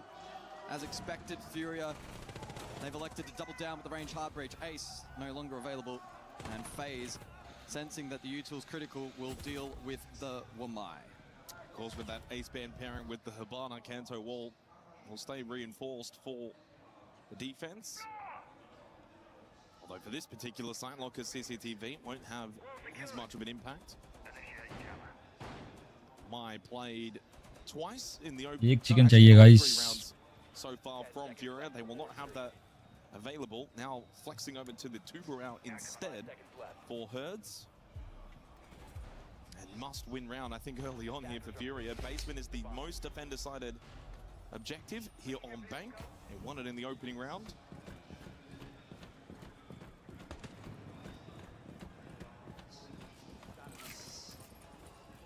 FaZe, a little change up in their lineup as well. They'll drop the Sens, they'll drop the Glaz, so they're going to give themselves probably more of an ability to clear in this first floor a bit quicker, play off the Ram. Souls can get some pressure on the Deimos, didn't bring that in the opening round either. And he can get some good info with the Guan Hive launcher from the Grim. For Furia though, guys, they're playing this really extensively on the roam. Only Diaz still inside a basement. They've got 2 on the top floor, most notably Herds, prone, long desk. Yeah, has Herds been droned? That's a critical piece of the puzzle for FaZe. If he's unchecked, it could be a disaster for FaZe. He's been very patient in this position. I don't know if FaZe have a direct read. Cyber has actually just droned on through towards long desk, so they should know that Herds is around, and they got the kill not only onto Herds, but also Loira. Wonderful drone from Cyber, then to play off that information. This is really bad news for Furia. They do get the revive onto Loira, but that's not good enough. To 4 versus 5 now, and he's low on health. He's going to compromise them massively in the trade game. Some good drone work has identified now that there are defenders still over towards first floor. Drop to follow, Loira as well. So Furia will consolidate on site, rely on the smoke and the Tachanka denial, but this is a really good position for FaZe. Player up, lots of time, full belt of utility. It's now just about going through the checklist, identifying the defensive structure, and then synchronizing a way to break it down. And didn't bring the Goyo, so you don't have Vulcan canisters that, you know, FaZe have to deal with. It's all pretty active. The denial from the Gas Babes and the Shamika launcher, as you mentioned. Loira is going to have to be very careful as well with his positioning. A little bit of damage and he will go down. 50 seconds left, plenty of time for FaZe. Sol's actually rotating out from blue stairs back through square. He's going to change up his approach. And so will Handy. The only asterisk is that FaZe cannot go for the default plant once again, and that does introduce risk for the attack. You say that, but they probably can. If they get a default plant down, it's a massive failure by Furia. They've got 4 Candles available for Vidiking. They can go for a trade middle of the site and allow KDS then and try and go for a default plant. Making it difficult, though, is Diaz. Box Zero, crucial kill, and then Loira follows up. Well, FaZe might still be able to go for this plant, but they're losing the fights elsewhere. KDS is indeed getting that plant of the bomb chassis inside of the site. Handy needed to win his battle. He falls short. As KDS gets up in the 1v3 post plant, the Blackbeard will move away. Saw this script once ago in the opening round, and it did not end well for FaZe. KDS needs to hold on for as long as possible. He'll give himself the long angle 1 versus 1. And he couldn't quite connect on that initial shot. His position known towards the bottom of blue stairs. Furia, though, need to be a little quicker here with their decision-making. Where's that flame from Box Zero? Taking his time, now on the move towards Square, but they find the kill from Loira. The Demon hits an almighty headshot. This time we're starting to get a little too close for comfort. Furia find their second. They've successfully defended basement twice. Man, FaZe don't look super comfy on that basement execute. Interesting. The top floor clear was phenomenal. Herds fell without impact. Loira was revived and came alive in the late round. Good drone work facilitated that opening kill. FaZe had then a lot of time in the player advantage. It just got a little messy there. The util layering for the defense was clean with the Shamika launcher default and the gas babe used back. It just reduced the ability of FaZe to split that attack. And ultimately it was once again KDS last man standing. Furia too good to let that advantage slip in the post. Well, the Ultras are happy with that one. Comms are bagging. 2 rounds to go in this opening half. One thing Furia have lacked, though, is the ability to defend above, outside that basement site. That's going to be tested. Back to start for an open area. It's also 3 straight opening kills for FaZe, and we've been kind of following FaZe's journey over the last few days, and that's an area that they've just completely dominated all of their opposition. These entry battles, finding these early kills, and it just gives them such a significant advantage across the majority of rounds that they play, and especially in the best of 5. That will come back to haunt you. Furia need to do a better job in the entry battles. It has been, though, that conversion number that's just been, I don't want to say a red flag, bit of a yellow flag. When you're getting so many, it's natural that the conversion rate will be a little lower, but it'll be intriguing to track over the course of... Well, when you get so many opening kills, it's probably not going to be at 100% conversion. No. Getting to work on the shock drone is Cyber. 5 and 3 start for him, 6 and 3 for Handy. Shock drone 0, Flores. I don't think there'll be too much util standing at the later portion of this round if FaZe play it correctly. I mean, you would hope not, otherwise they have not played it correctly. This is just going to be util game for the next probably minute. And what that does is just sets them up then for the ability to be a little bit more gun focused as they head towards the site. But what it also does, I guess, for the side of Furia is it is delaying a lot of the time in the round. Cyber Lurk activated, this time Square to Archives. Oh, spots one, Volks. Not ready for that Archives hit. Opening kill again for FaZe. Oh, what a shot onto Loira. So clean from Cyber. Probably expected a run out towards him from site. It didn't come. Diaz holds towards Staff. Almost every round, it feels like it's been a 5 versus 3 for FaZe. They're trying to answer back and corral Cyber towards Archives, but the longer it takes to deal with him, and they can't. He's got 3. Almost a 4th there towards Hasman onto Herds. And I think he has the chance indeed to go for the ace. It's Cyber's tournament so far. And with 4 alive, surely Diaz walks in for all 5. One word is only needed. It's Cyber. Wow, what an ace. Deadly entry. We know how great these South American teams are on the attack lurk. FaZe, of course, leading the charge straight through Archives. Bang, Volks never stood a chance. And because it was so isolated, the trade was nowhere to be seen. Furia forced to scatter. The remaining defenders desperately trying to pluck the kill back, but they're all so low percentage, and Cyber completely locked in.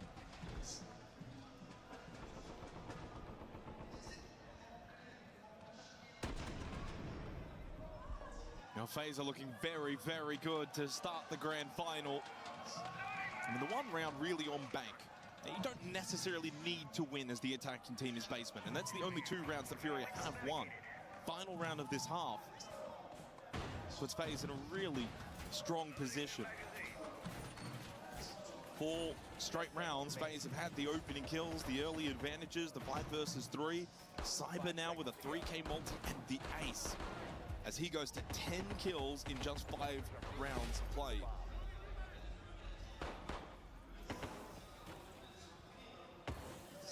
So back to top we go. And with the ace now banned out, we'll see if that compromises FaZe's ability to attack into the site. I don't even think they really used it that much last time either. No. Oh, Loira, careful. There's an edge up towards Stock. He'll get out. Oh boy, he's so lucky to be alive. Peeks back, headshot. Okay, still some confidence there for Loira and for Furia. Just their second opening kill of this half, and it's come in a timely manner. And with that ace ban, probably going to force FaZe into the direct, hence the ROUs on KDS. That will be susceptible to the Zodos on box 0. Top square focus, probably with the exothermics from the Thermite. Yeah. Which means it's even more important Loira won that battle, because if he dies there, there's less defensive pressure for Furia to kind of stop that square hold. Volps will sit inside a janitor. As Vidiking slowly droning his way through on the top floor. Souls with the Rotero.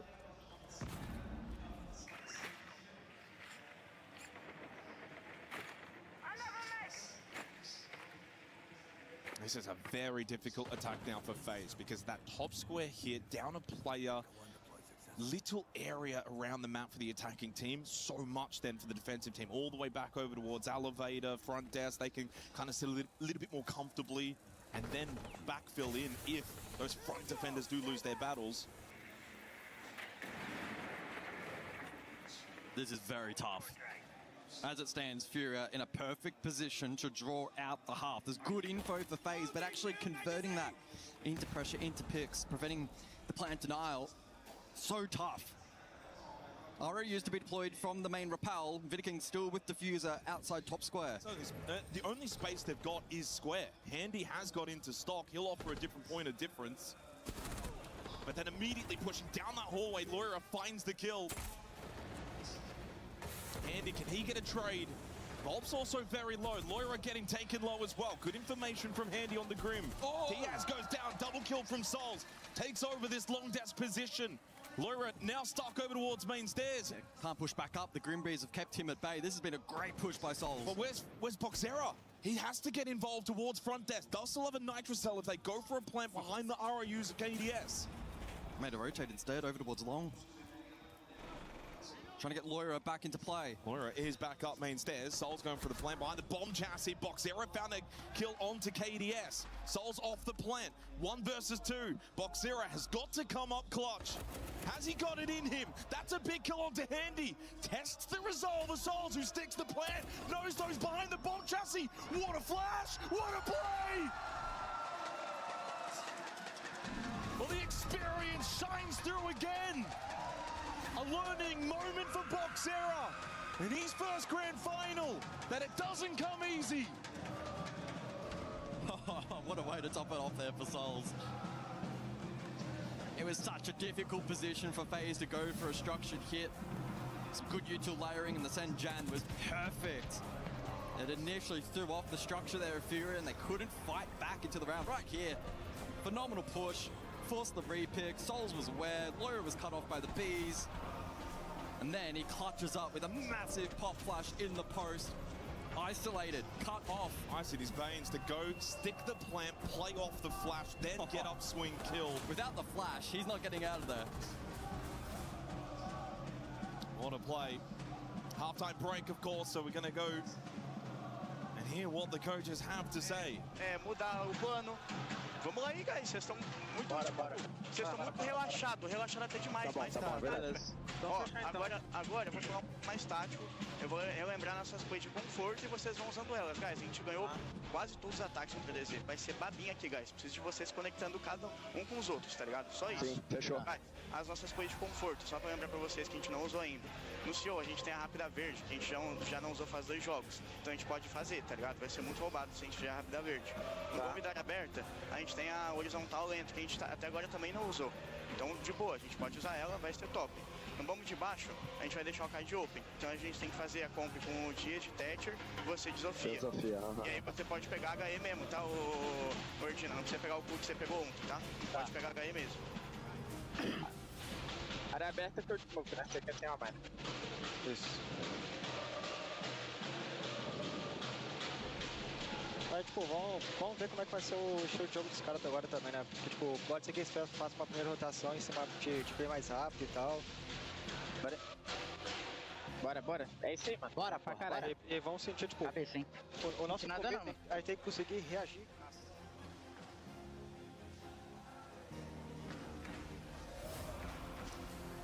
Well, I don't speak Portuguese, guys, but I think it's pretty clear for FaZe. All smiles, pretty happy with that first half. Job done. They get 4 on the attack. They go defense now.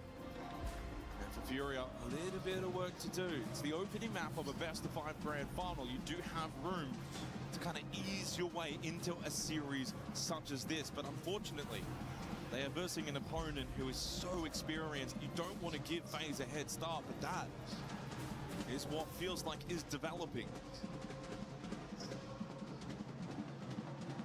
We got the decibel reader.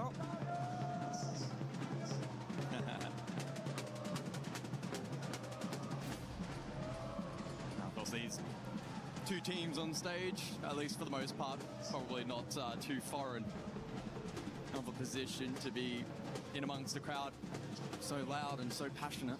Well, you imagine this. Go back a couple of years to Sao Paulo, 10,000 Brazilians in an arena. Still the best crowd I've ever seen. Passion and energy unmatched. Oh my god. I think it's broken. I don't know if it can go any higher than that. I think they need to get a stronger reader. Just a little delay getting back into the game here, going into the second half. 4-2 lead for FaZe. And really, winning again in a lot of the ways we've seen them win throughout the last couple of weeks here at the Esports World Cup. They kind of just pick you apart, very surgical with their gameplay. You know, it's not everyone's cup of tea. I think the way that FaZe play, but you have to respect results. And they've had better results than many over the last couple of years. Back-to-back SI champions. And if anything, I think this little delay, this little break probably benefits Furia ever so slightly. Just a chance to calm the nerves, recollect the thoughts, focus ahead of the second half to follow.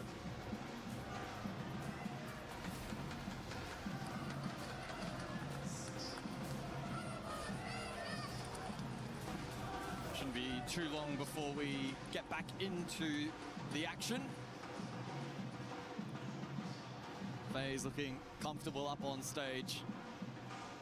This is their element. Okay, well, so hang on. The world record for the loudest shout by an individual is 122.4 decibels.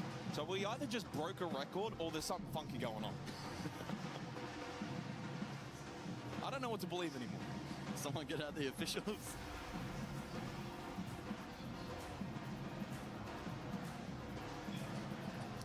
Looks like we're close to jumping back in, so bear with us for a couple more moments. If you are just joining, in terms of a recap for the 5 maps that have been selected for this series, of course, Bank up first, Border, Fortress, Lair, Clubhouse. Don't mind that, Paul? Yeah, we didn't really get an opportunity, well, not we, but on the desk to kind of discuss the maps a little bit more in length. I'm sure they'll get the chance to do that after the opening map, but We were kind of having a little bit of a look ahead of the grand final starting. Porte for FaZe, 7-0 record over the last 6 months. They've not lost on the map. That record starting all the way back, of course, in the Grand Vital versus Team Secret, if you remember, guys. That one going 10-8. And haven't lost since then. For Furia, it's not a good map at all. 1-2 record, 8th preference. Losses to NIP 1-7 3 months ago, and then lost to Fnatic 7-8 just last week. So I can't help but feel for Furia, just to add a little bit more context to this map of Bank, as I promise, are getting back underway. We're into the bands now. You lose this, Porte's going to be incredibly unlikely. Then you suddenly find yourself 2-0 down at a grand final versus FaZe.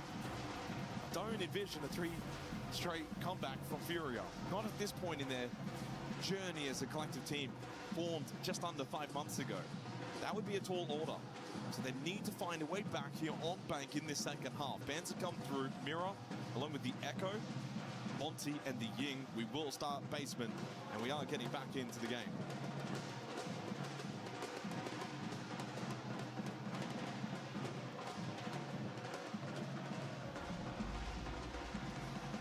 Certainly a different approach in terms of the attacking bans heading into this second half. It does mean that full hard bridge will be up and available for Furia.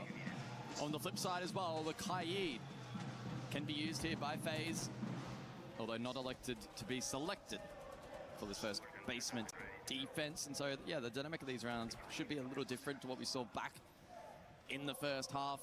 Some more playmaking opportunities potentially available here for Furia, especially top floor. And defensively for FaZe, the onside denial perhaps a little more compromised with the Echo not in play. We'll see as well if it forces them into more offsite play in defending some positions. You can see that currently with reinforcements up on the first floor, and presumably there'll be a little bit of appeal to be deployed here by FaZe. Well, most importantly for Fury, got to start finding these opening kills on their own attack. It's what FaZe did in the first half, set them up really, really nicely. I like this quick entry for Herds, getting the live drone. Try and take some space quickly. Making sure that this clear around the map is precise but quick. But FaZe, I don't think will give them too much. Defend some of these hatch positions and stair positions. Fall back, never mind. Cyber's not falling anywhere. 99 Herds, he cops one to the face, and for FaZe, that's job done. You can go back, play sight. 5 versus 4, another opening kill for FaZe. Furia finding it oh so difficult in the early portion of these rounds. They sure are, and it's going to prove costly here on Bank if not tidied up. FaZe will be ruthless from this position. And Cyber continues to contest main stairs, but he's not going to play for life. He's just playing like a man who's so confident. Difficult to fault that. Focus now elsewhere. Open area for Furia. And Cyber has actually elected not to forfeit main. Hold it up close with shotgun. Why not? I mean, who's going to get past Cyber at the moment? The way that he's been playing, back yourself in, good key position. It means as well for FaZe, they don't have to stress about main stairs and a likely push. It also means likely for Furia, the only option's probably going to be through server. And that makes it easier of a read for FaZe. Again, this is the tougher site to attack into. It's the only solace to be taken if you're Furia. Of course, they defended it both times successfully in the first half. FaZe are looking likely to do the same. Volt's trying to find a position to get this plant down. Flames, though, coming from the Shamika launcher of Souls. Loira does actually find the kill onto Cyber as he pushed back from main to come help out towards the site. No real backstab threat, though, on offer for Furia. It's a big stack. Nitrocell from Vidiking connects, though, onto the planting bulbs. More flames at the feet of Loira, but he does collect the kit. KDS goes for one last look towards Garage and knows no one coming that way. Under 20 seconds left as Loira needs to find a safe plant position. But again, the flames of the Shamika launcher making it difficult. He vaults over, finds the kill, and somehow on 1 HP, he gets back to safety. Here comes Boxera, but KDS will slip away, also on 1 HP. As Vidiking will fight at the bomb chassis, there's no time left, that's it, it's round done. FaZe hold on, defend basement, go 5-2 up. Furia almost cooked at the end there, some heroics from Loira. Unfortunately though, it transpired to just be a little too one-dimensional. Furia, timeout. Os bonecos que tá open agora, encaixa duas play rápidas pra gente finalmente aquecer no jogo e colocar um pouco de velocidade. Eles estão gostando muito, guys, do jogo. Se a gente ficar tentando fazer essas plays que são mais lentas, tentando fazer contagem, sincronizar mid-round, eles vão estar confortáveis se movimentando no mapa porque eles estão trocando umas táticas. Então segue o plano, faz a direta no bombo da área aberta, faz a horizontal. Rápida verde. E a rápida verde pra gente encaixar o jogo. E quando a gente for jogar depois o bombo de baixo, eu acho que a gente pode fazer uma caçada com um cara jogando 4-1 rato pra pegar o back do smoke. Se a gente pegar essa kill, guys, já acelera o step do server. Olha como eles foram mundão no server. Já começa a clicar reto, off time, foda-se, eles estão no Eu acho que eu posso trazer shield. Guys, agilidade pra vocês aquecer de verdade. Fechou. Vamos botar fogo. Bora, caralho. Fechou, bora. Devagar, fechou. Bora, guys. Bora. Well, if I'm reducting on Furia, I'm thinking, okay, basement's probably not what we're going to get. But what we can get, Staff Open and CEO Executive, essentially look to mimic what FaZe did back